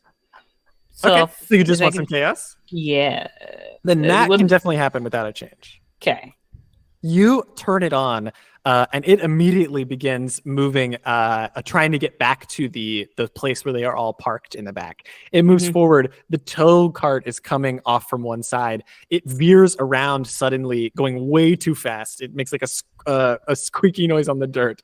It turns sideways, wraps around the pen, and almost immediately, the woman in the tow cart is like, "Oh no, what's happening? I'm so sorry. I'm so sorry." And she like punches the gas on the tow cart to try to catch up to it. There's all of this noise now all of a sudden because these go-karts are so loud, and there is this like boom, and suddenly there is like a makeshift track around this pen as she is like chasing the other cart, and it is not slowing down. Perfect. All right, so that's is our guy distracted by this at all, or is he just gonna let the person with the tow truck kind of just chase it around? There's nobody else here. Nobody else. Okay, no. So the person with the tow truck was our guy, because I got there was somebody else talking. Oh, the person who was talking to you about the thing. Yes, she gave you the wristbands. She gave you her spiel, and then she left. She went back into the building. Perfect. All right. Turn into the other. Well, I guess Riker is stealing things from rich people. Yeah, Riker's gone. Wherever this little girl has taken me, that's where I am. I meanwhile have 3 wristbands around my foot. Rich people love an anklet. Anything. Yep. All right, I've bought us some time. We can now kind of look around it. We should probably go find someplace very important and take whatever it is we can from here. Here? No, not here specifically. Probably find something while they're distracted. Anywhere. Yeah. Something that somebody doesn't want us to take. Here. At this facility. Here. I'm just going to leave this way. Tyler has a whole sentence and is choosing. They're just doing one word. No. I use here and anywhere, which are 2 separate words I have access to. So as the two of you decide to go looking for what somebody is trying to keep you from getting while this chaos is going, you are, and I'm talking to Riker, you are with her, and she has led you around to the hotel area. She sort of crouches beside one of the windows, and she says, "This place looks really nice, but these doors, like, the windows don't really lock, and everybody here is so confident that everything is fine. Plus, they're so rich that they don't notice when stuff goes missing, that I can just kind of take whatever I want." What kind of stuff have they been bringing? Just like regular rich people stuff, do you think? Yeah. I've got like a bunch of watches. Yeah. I've got some really nice like clothes that are all too big for me, but sometimes I can find like a scarf or something that's kind of cool.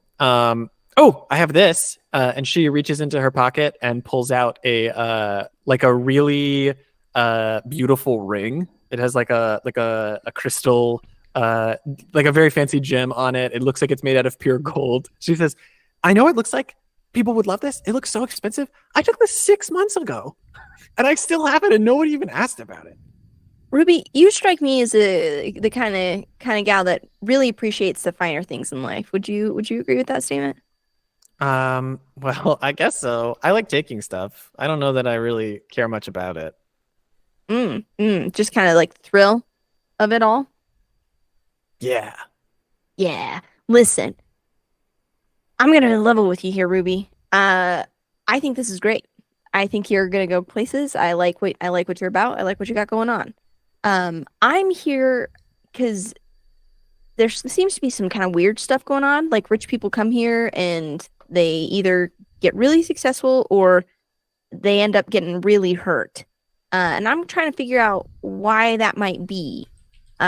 You said the doors don't work really well here. Is there a spot where the doors work super well and you haven't been able to get past them? Ruby looks at you with a disappointment in her eyes, and she says, "You're a cop." No, I'm not a cop. I'm You're a teacher. here investigating things, and they told me that if anybody talked like that to me, that I needed to let them know because people were here investigating, and that it's cops, and I don't even like cops. Listen, I don't either. But listen, and I'm gonna pull out my wallet and show my like teacher badge that I use to like get onto like my campus or whatever, my credentials to show. It's just like a really crappy picture. I look like this, like I'm like half awake. There is still ketchup on my shirt in this picture. And it's my a substitute teacher at a middle school identification. She looks at your ID and she's sort of going through her head. She's like putting together that you were kind of cool, and then also you are a teacher now, which is like a kind of cop. She's like thinking about it. Kind of, but like I'm a halvesies. Yeah. She says, yeah.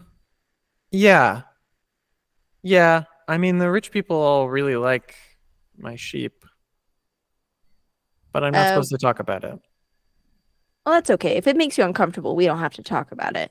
But I mean, likes petting them, likes watching them. She sort of like squints a little, like she's trying to figure out how to talk about it, and she says, "No, they like what the sheep can do." Oh, okay. Like you train them to.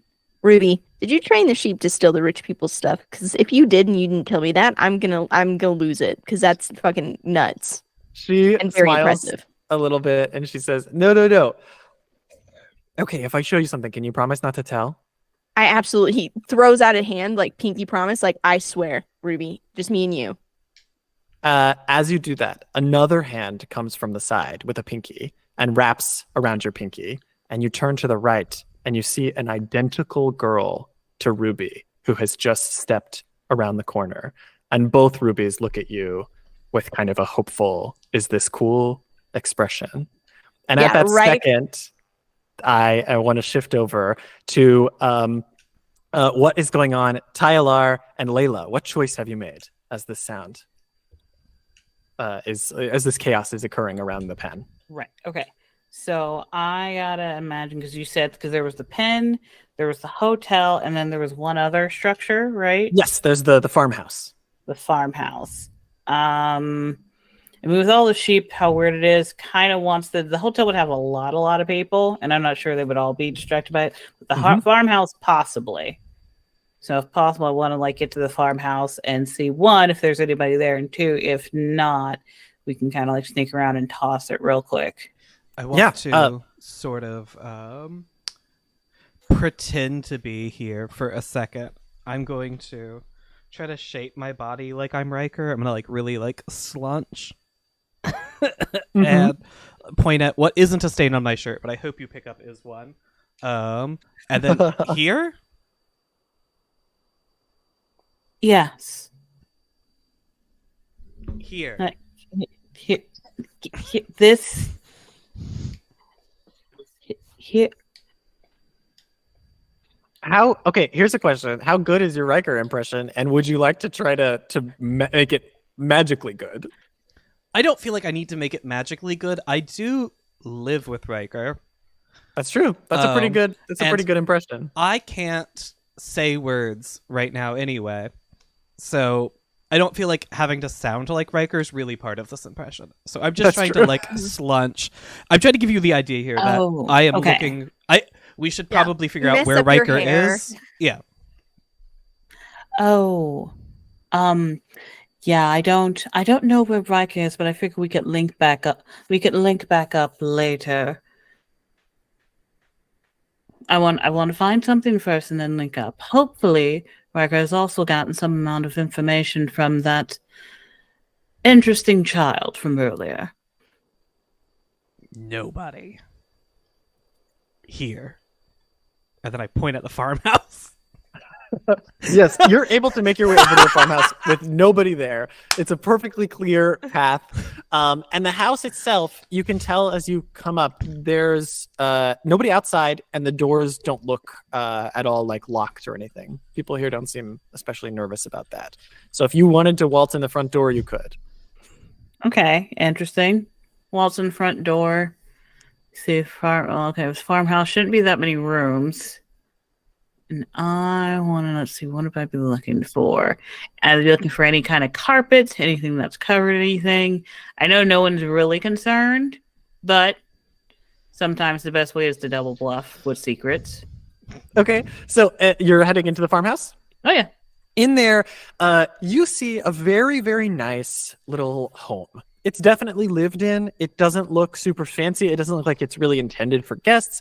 It's got a bunch of kids stuff around. You see like on the as soon as you enter, it is like this little living room area next to this opening hallway. There's a staircase leading up to a second floor that looks like where people like rest. There is a dining room. The table is covered in drawings, probably by Ruby, who you met outside. There is a kitchen with a bunch of stuff, similar drawings kind of tacked onto the fridge, some like leftover dishes from food the night before, and a back door. But as you just kind of look around this place, there doesn't seem to be anything especially suspicious. Just a lot of photos of Ruby and her sheep, and they clearly really love their daughter. I think. Go ahead. Oh, I was just gonna say. I think I sort of motion you over to these children's drawing. Here, and I point at the drawings, and then I just take up a handful of them. I just start shoving them in my mouth. Lila's gonna stop you from shoving them in your mouth. This isn't a thing we discussed on camera, but on my character sheet, I do have an inhuman desire to eat works of art, especially those made by children. And I'm just feeling very hungry right now. And what this activates is your burnout release, which means the next time you would have burnout, the next time you would roll with 0 3s inequality, you are able to ignore that burnout and roll normally. Damn, would have done me good before. I'm not sure how fast you're eating it. So at the very least, Layla is just going to grab all the drawings off of the fridge, and save any she can from not Riker, Tyler's, inhuman hunger. I think Tyler's Layla's hoping to like later be able to like piece together like, well, okay, kids drawing, could lead to like if there's a theme among them, something important, going to come back, all that stuff.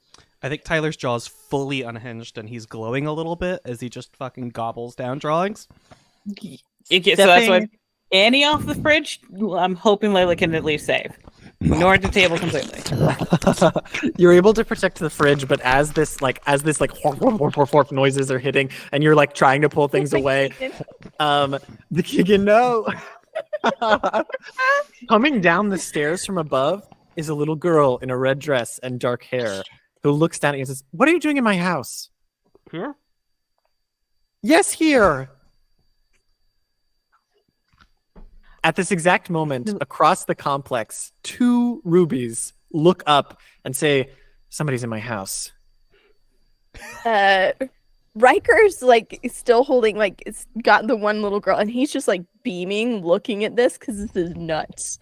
And he's gonna go, "Do you know who's in your house?"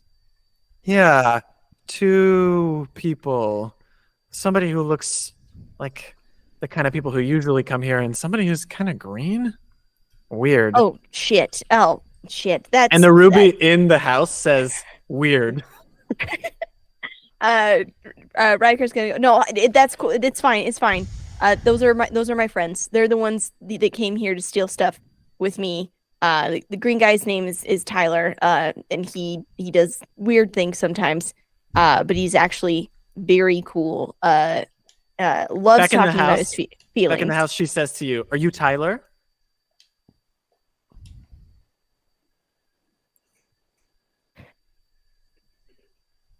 And then back she says, "I don't think that's Tyler."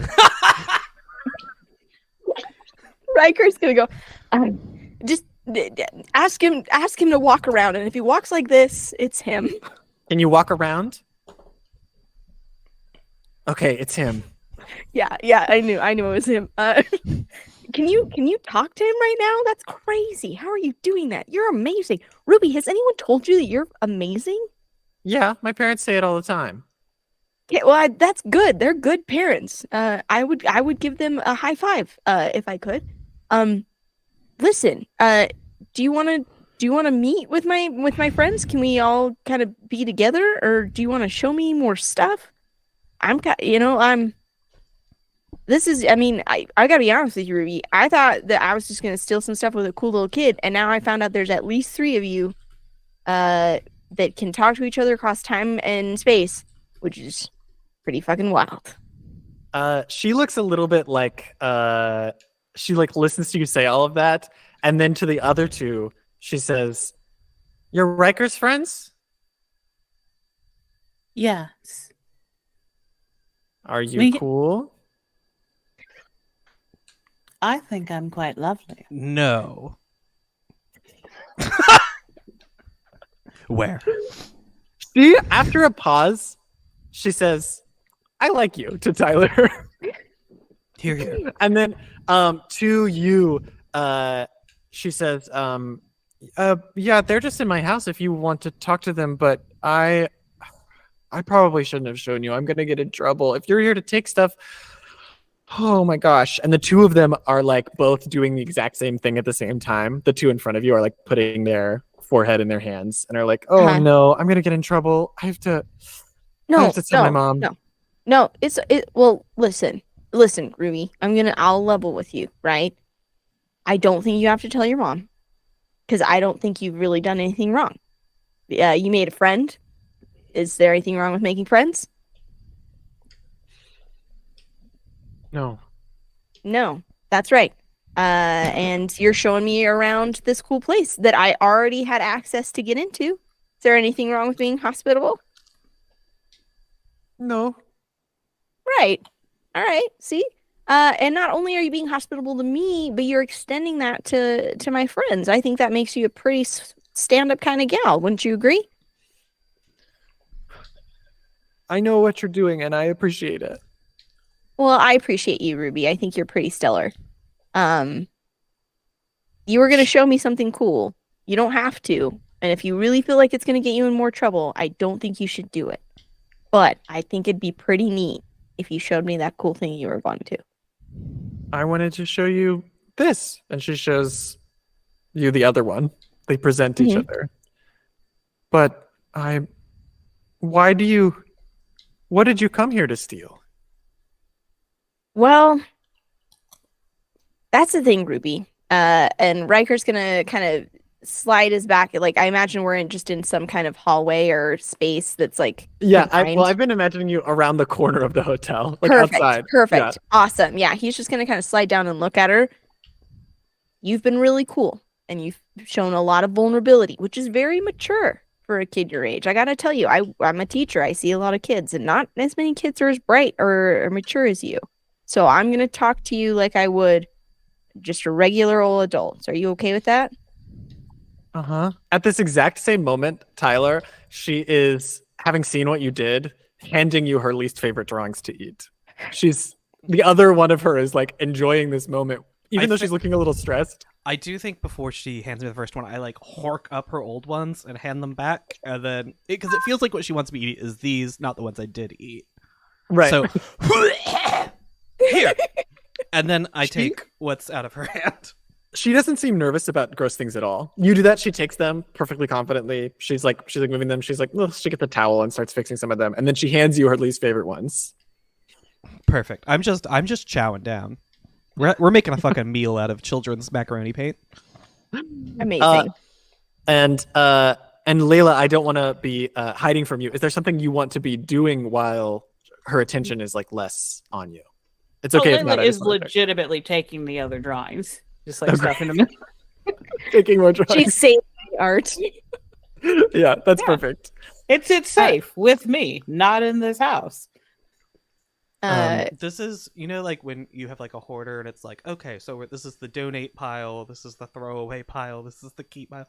I feel like we're doing that with the children's drawings, except it's like, this is the pile of things I'm going to eat, and this is the pile of things I'm not going to eat. And I just think that's very special. I think that's beautiful. And she says, yeah, I mean, this is why everybody comes. They want to be able to do what I can do.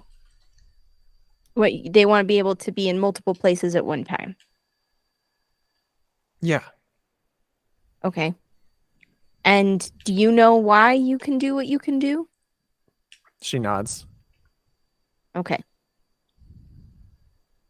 What? Is the sheep a part of it? She nods.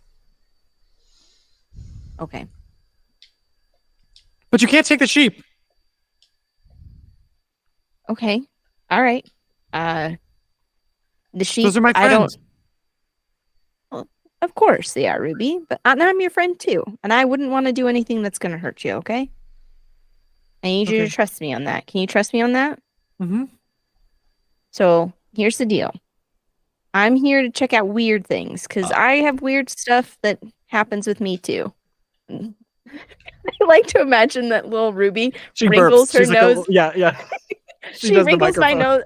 Like she like does that because in the other room, Tyler's just burping, and so it's like this like all of the rubies kind of go Ugh. at the same time.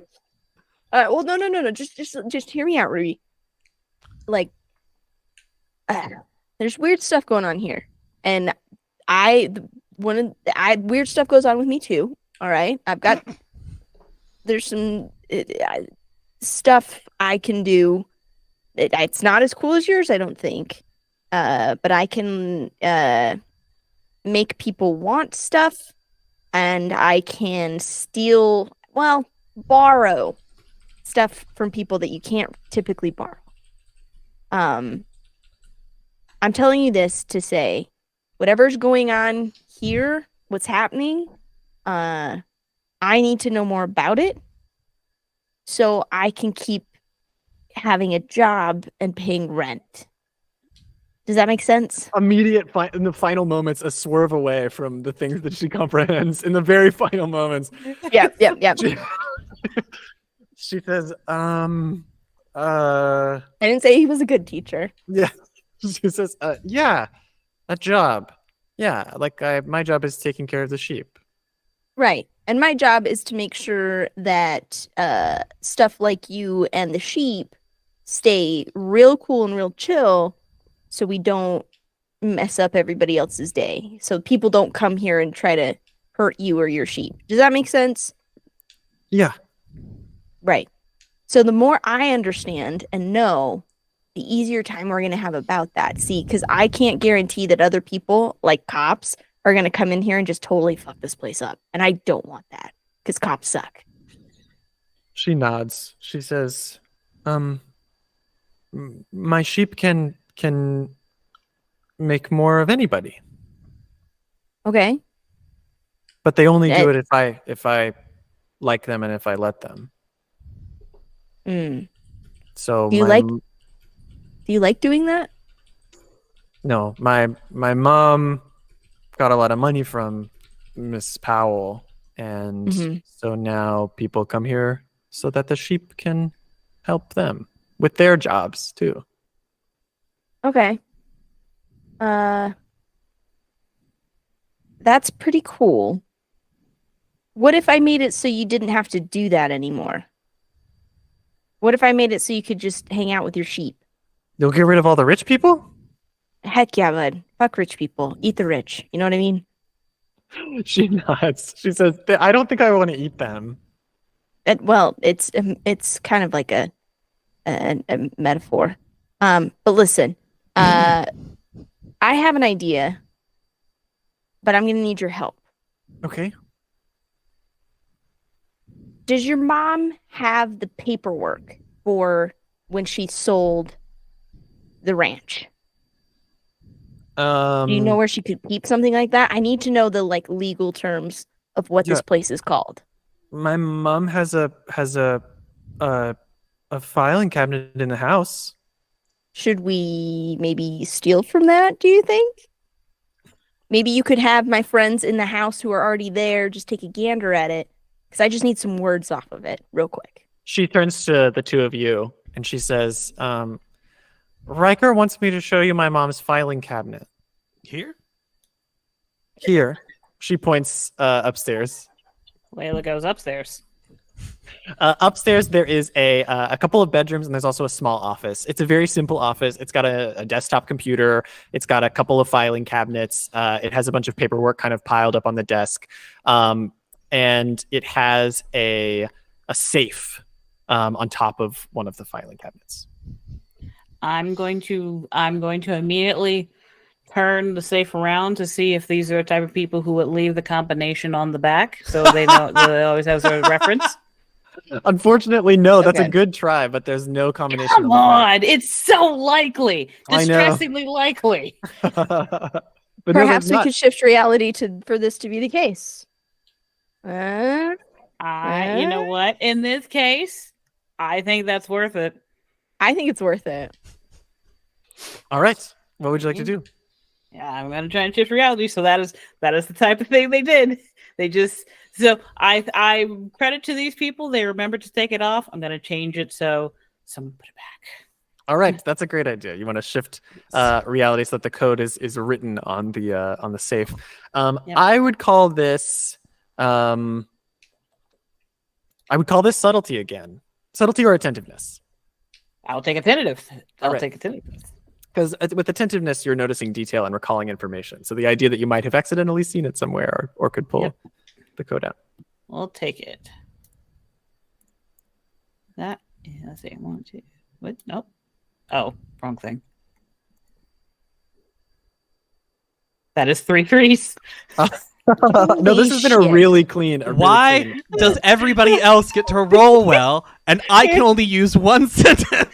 I don't know. To be fair, I rolled once. Yeah, only one time so It's far. gonna be chaos for sure. I mean, There's the first no time way I I'm gonna only get got lucky one. again. No, I had 2. I did not have 3 threes the first time. Yeah, you had 2 the first time. So yes, with 3 threes, you have try sentence again. I think likely that's 3 commendations for you another time. So you get to add those commendations. And then, yes, the code to this safe, as you turn it around and you're disappointed to not see it there is a shifting in reality. And on a nice little piece of agency stationery tacked onto the back, there is a code written for the safe. Nice. Perfect. Crack-a-lack. I think I don't know you just used that power and I just point at the sticky note and say, here.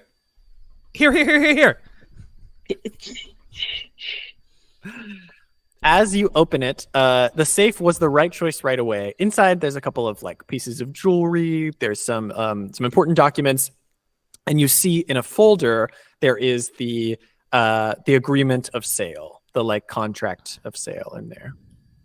Okay, perfect. I want to snap a picture of it with my phone real quick. And then I do also want to take it.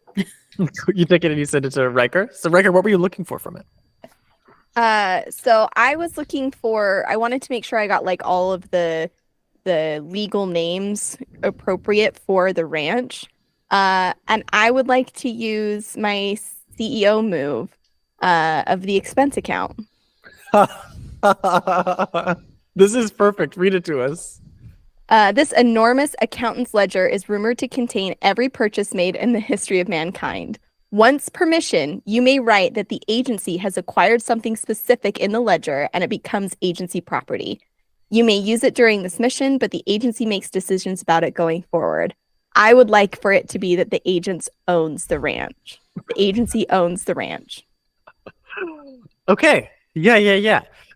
So you write in this ledger, and you feel a sort of like shifting. There's a sound, like the sound of a dozen iPhones all beeping at the same time across this property. As people look at the phone and see what is happening, there is like a commotion in the hotel as these same people are just saying to each other, "Oh, what's happening? Gwendolyn sold it or whatever." Within minutes, there is a posted news story online about this big sale that has just happened between Gwendolyn and a mysterious purchaser who has bought Lil Ruby Ranch from her. And because you are able to use it during this time, you are now the person in charge of Lil Ruby Ranch. What would you like to do with that power? I'm gonna look at Ruby, and I'm gonna as I'm seeing the feed and everything. I'm gonna look at one Ruby, then I'm gonna look at the other Ruby and say, "Do you want to kick some rich people out of a big fancy building?" Yeah, can we just do that? Yeah, we can do whatever we want. Yeah, let's do it. Hell yeah, bud. It throws up 2 hands for high fives. She both of them high five you.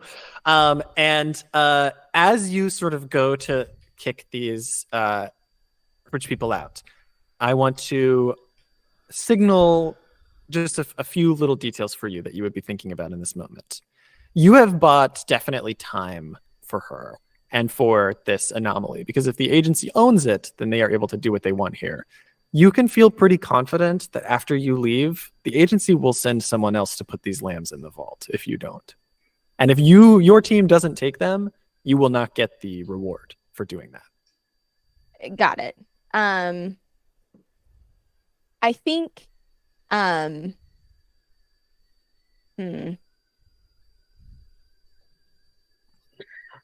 I think the way that this would play out is, we're gonna go kick out all these rich people.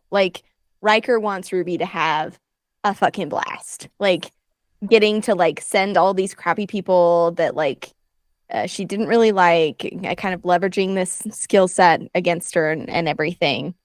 And once the kind of that whole situation is done, Riker's going to want to have a conversation with her.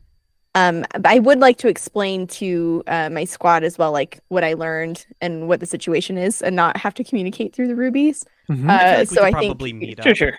yeah, I'd in a meetup. All right, hey, sorry about that. He didn't do anything too weird, right? Here? I stopped asking these questions. Okay. I just, sometimes I get distracted. It can be being odd, but he's not. It's fine. Okay, I suppose. Tyler, you doing okay, buddy? You're looking a little less green. No, here. See, that's what I mean. Is he saying? Can you not hear me? No. Can you not hear me? Tyler can hear, as far as I can tell, but vocabulary seems limited at the moment. No publishing. Lost all your words. Got it. Okay. So here's the situation. No publishing is so good. That was so good. What? I every time I have to say no, assume I just very quietly afterwards say where. And Riker's going to give a rundown, right? So there's this little there are the rubies. They are attached somehow to these sheep.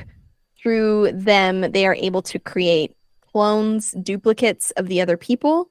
The agency now owns the ranch. We are going to have a conversation about getting the sheep in the vault. Happy to try and have that conversation with the little Miss Rubies. It could go badly.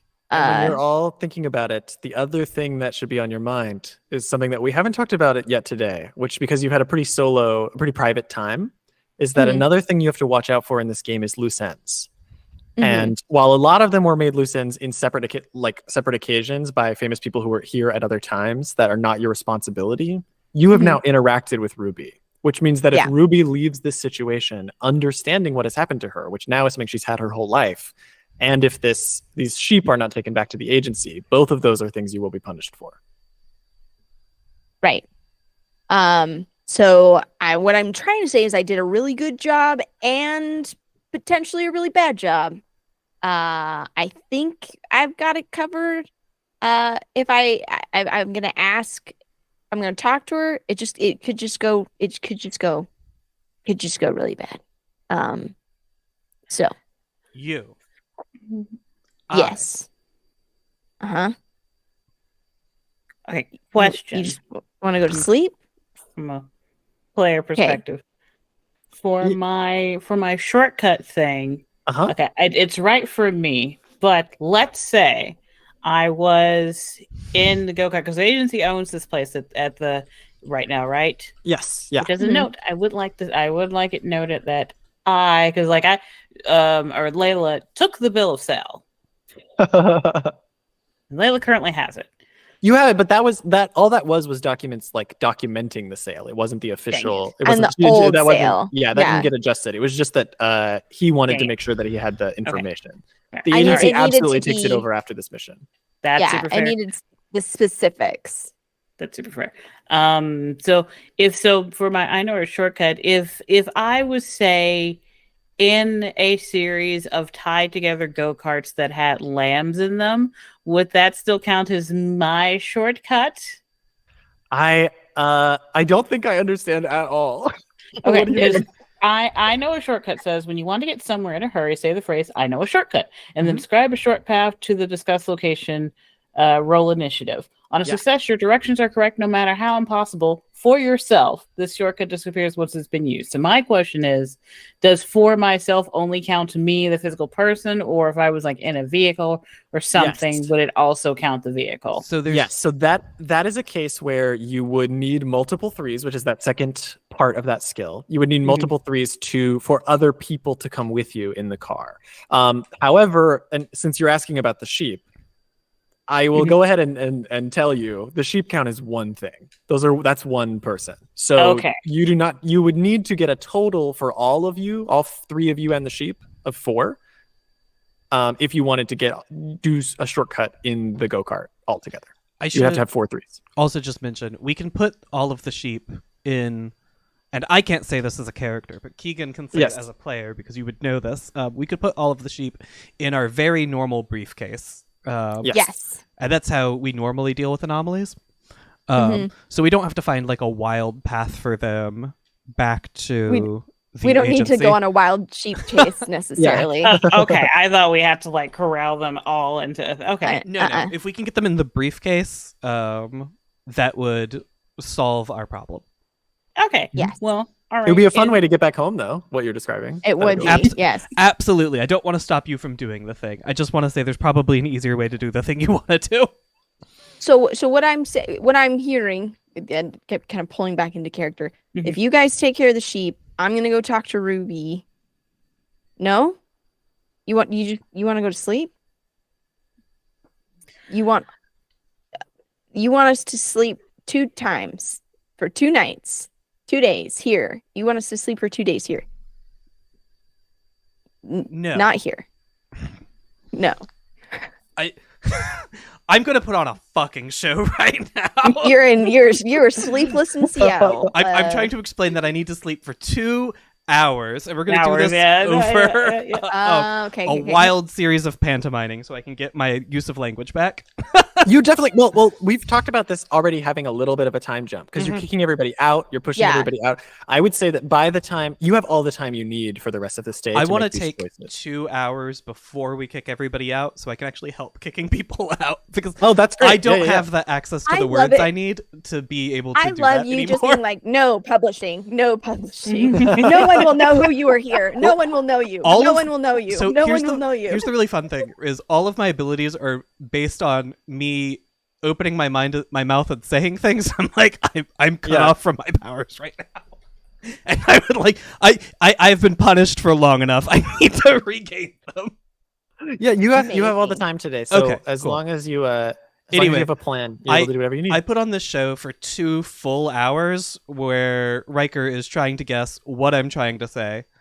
Because I'm very bad at this. But eventually I'm like, anyway, so I need to sleep for 2 hours. I don't need to sleep anymore. Normal human man does not need to sleep. We're good again. Words back. No longer lacking publishing. Okay. Yep. Okay. Very good. Well done. I really thought that The word was hours. The word was hours. You got Horus, well, which was close. Well, which I thought was pretty great, but then it sent me right down the whole, Right. river of denial and Normal all of that. human so interest, Egyptian mythology. Right. Okay. Right. Yeah.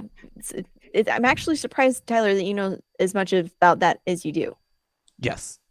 Normal human interest in eating history. Yeah, no Martians had anything to do with ancient Egypt at all. Totally not. Thank you, Caleb. I appreciate you. Quick note on failure cases for our mission, because obviously, if we don't get the sheep back, and we don't get, and if we have loose ends, those are hurt. bad. Yeah, and we'll be punished. Do all the agents have to make it back at the same time? Because I'm just saying, my shortcut, you said like, oh yeah, you need one additional test for everybody you want to take with me. It's like, I didn't say anything about the other 2. Yeah, no, nobody has to come back at the same time. As long as the anomaly is returned, that's the only thing that matters for the end of the mission. That's what I thought. So here's the thing about it. The only thing here's my plan. I'm gonna try and like be cool with Ruby. If you guys want to take the sheep, like if it's not us, it's gonna be somebody else. Like now that I have, it would be better that it would be us. But Riker's one concern is talking to Ruby, and has a plan for that. I have a plan for dealing with the sheep, so we're good now. Normal, if you guys, normal human. You plans, guys deal with sheep. We're gonna take care of the sheep. I'll deal with Ruby. I think the Ruby conversation would be a good way to end this. So I want to go to the sheep first. Yeah, sheepers. So so I mean, if we have a normal briefcase to put the sheep in, that's much simpler than my series of go-karts. Ruby, can you show me how to enter the sheep cage? The normal human way to do it. Yeah. She sort of walks you over to the gate, and she just punches in the code. She knows it. Perfect. Beep, boop, boop, beep, boop. And now I'm going to do the thing I've been trying to do, which is I'm going to put on my little fool's hat. Oh I'm gonna put on my little fool's hat, and I'm gonna open up my briefcase, and I'm gonna be like, "Here, normal red lambs, come stand inside my briefcase." I have, as part of being a clown, I have a fool's cap, and once per mission, I can don my fool's cap, and for 1 minute, anything I do inspires laughter and enjoyment, no matter the action. And I think this is a great way for Ruby to lose her sheep. Yeah, that'll work. Yeah. This is so sad. No. So you human clowns never sad, always happy, famously. So the sheep, they look to Ruby for how to respond to new people. And as she sees you walking in and doing your little walk in there, she's giggling and laughing, and they are absolutely comfortable with that. And as she sort of steps forward and gives one of them a hug, you see all of these sheep kind of like are moving into each other. They're pressing in together. And as they do, they start to fold into one another. You're seeing sheep legs kind of roll up into the air. You're seeing multiple heads kind of twisting to the side as they combine together into this like amalgam. And at first it's this really big kind of like sheep blob. And then it kind of twists into this long kind of eel looking thing, this long centipede almost of sheep, where the legs are all sort of like hitting the ground together as a couple are poking out to the side. And as you set down the normal briefcase, Ruby smiles proudly and happily as you lead them into captivity. Sheep gone. Just like that.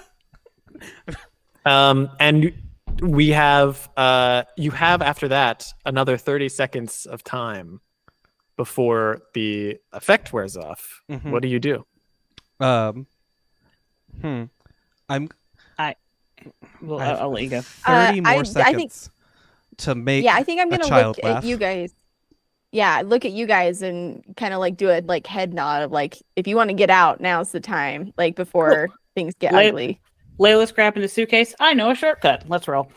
Yeah, roll for I forget what quality is I know a shortcut. It is. Let's see. Roll initiative. Great. How many initiative do you have? I don't have any initiative. All right, so let's see how it goes. Yeah. Probably not Roll as well as it's been 6d4 and going. we'll have -1. Yeah. So I roll D. So are all my D4s a -1, or No. do I get? No, Or so- is it -1 Yeah. success? Okay. Yeah, -1 and 3. Yes.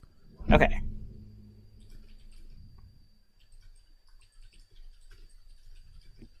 It's -1 3. Yep. Yeah. Yes. So in a hypothetical world, Okay, hypothetically.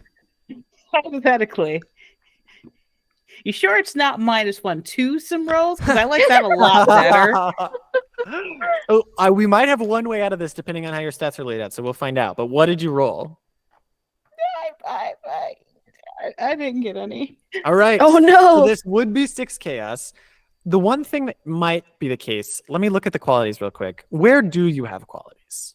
Where did you get them all? So were the qualities but outside of the self-assessment? No, just No, those. Those just- 3. just Where are those. they? Those 3. So they're so actually I thought so it was duplicity, persistence, and attentiveness. Okay, so if you have some inattentiveness, then that's even better. You can spend now. You're at a -1, which means if you had none and you're -1, you're dealing at a loss. But if you spend all 3 of them right now, that'll push you over into 2 attentiveness, which is enough for you and one other person to take your shortcut. So you can spend all 3 of those attentivenesses and then describe your shortcut to us. Yes, I will do that because this is literally the thing we need to do to get this done. Yeah. So Layla's shortcut is you make a left at Albuquerque, a right in Lima, and then you end up right in front of agency headquarters in Redacted. Yeah. The city, that city's in Turnian City, but the community city, yeah, who knows? The community college was just outside of town in a mysterious place. So you two take a couple turns around some corners and vanish to head to agency headquarters and turn in. As we go, I do my normal. Hey, Ruby, normal human smile. Still 30 seconds left on my cap, and I just and she does. She gives you so a it's big not smile. creepy when I tell a child to smile at me. Yep. No, she does. She gives you a big smile. She's having a nice time. And Riker, you are there for the exact second that it drops. Mhm. And there is a sinking to her face and a look of like complete betrayal as she turns and looks at you. And within seconds, she is yelling, What happened? Oh, where is she? What? You said you. What is happening? Listen, kid, Ruby, I understand. I understand that this is really hard and this is really heavy, but I need you to understand something. We had to take them because if we didn't, someone else would. No, you lied to me. I mean, I guess I did, Ruby. I didn't mean to. I didn't want to. I wish that I could be here forever with you. Truly, I think this is wonderful what you have here.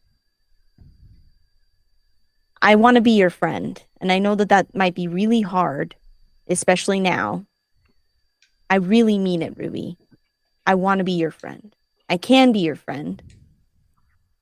And I'm going to tell you right now, I can't bring the sheep back, but I will do anything you tell me to do. Ruby is feeling so much emotion that 2 of her are just crying. 2 of her are completely unable to even speak. She has enough feeling right now for 2 entire of her.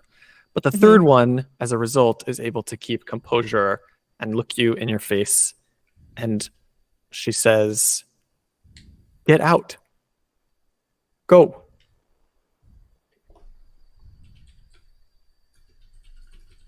Okay, Ruby. And Riker is gonna stand up and kind of dust his pants off where he was kneeling in the dirt. And before he leaves, he'll stop and kind of look back at her. If I can make it so you could visit, would you care? She, her face kind of scrunches up a little bit. And she says, I don't want to talk about that right now.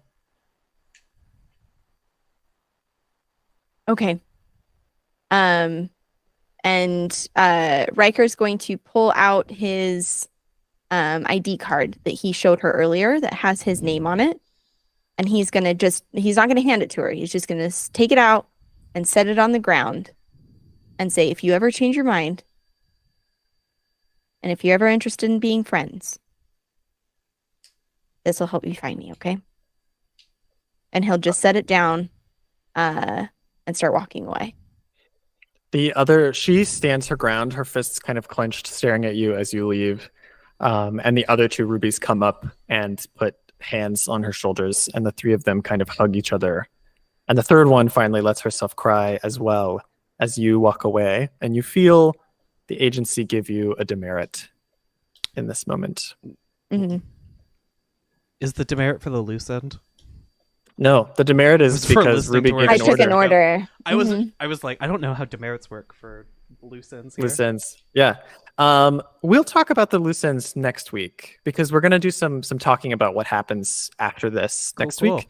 But I think that is a nice place for us to wrap up this mission. Sarah, what a depressing place to leave us with three crying children. I love it. I think it's fantastic. I was doing a little song and dance. I had a hat on, ready to go. Yeah, well, that is where it started. That's where the tragedy began. I know, that made it sadder somehow. I really thought what was going to happen was Sarah was going to be like, hey, do you want to come see where we put the sheep? And we were just going to abduct three children as well. But thank you all so much for playing. This was such a blast. This was incredible. I had so really much fun. Good. I'm so excited to see some of the characters we didn't get to see this time too. Mm-hmm. I was really hoping to see Monet. I was like trying to get us an excuse to get inside. Yeah. We will one day. Yeah. She was kicked out. No worries. Cool. Well, this was great. And we'll be back next week. Same time, same place. Yeah. And check out session 2. kickstarter.hauntedtable.games. Yep. Yeah, I was just going to say, Caleb, how many followers are you at? We're on there right now? Yeah, let's look and see, because we were getting really close to 400 earlier. We are up to 387, so we're so close. Hey, so if you haven't followed, go follow. Let's get us to 400 for sure before we stream next week. Oh my gosh, yes, please. That'd be super sick. And then before we leave, Petti, do you have anything that you would like to plug? Do we want to do like regular outros? Yeah, that's great. Sure. Kind of go around. Awesome. Petti, if you could start us out, who you are and where people can find you.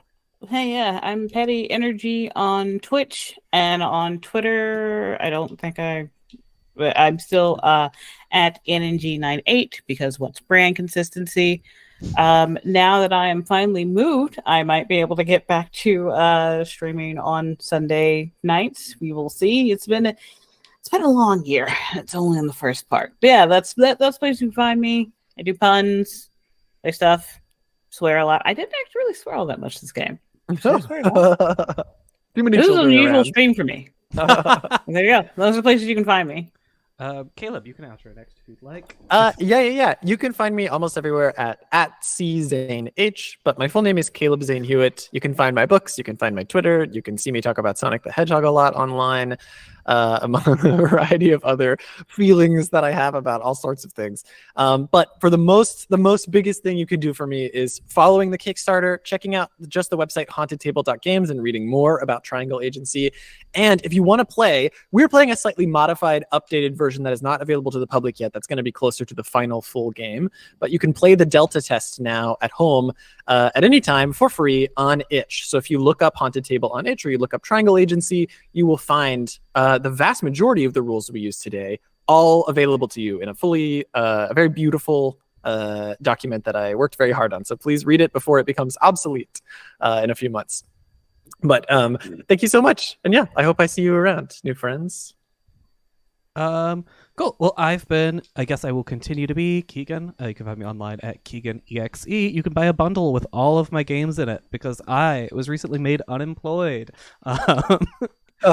So it would be helpful. Please buy a bundle. I need money. That's it for me. Sarah, you got anything? Yeah, and I am Osara Expenko. You can find me at all the places on the internet at Osara Expenko. I do a variety of TTRPG stuffs here as part of the cult and other places. I'm going to be playing a game tomorrow over on the Nation of Joe's channel where I play a Dragonborn fighter mom. She's pretty cool.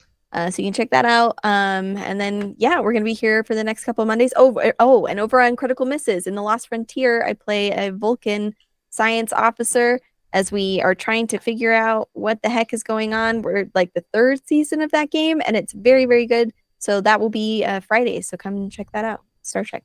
It's very good. That's me. Can I add a final story stinger before we close? Yes, Please do. As all of the rich people were kicked out of this place, the one particular woman there was very quick to leave. She could tell something was going very strange and was able to exit very quickly. We see her now a few days later looking at her phone as she has texted her friend, her best friend, who once owned this ranch, demanding with text after text, "What happened? Why did you sell this? What is going on? Please answer me. What is happening, Gwendolyn?" And then we see, staring at that same phone in 150 different places, Christina Miros, furious and sure that something is going wrong. Bum, bum, bum. Until next time, everyone. Wave to See you camera, say soon. bye. Enjoy your pizza.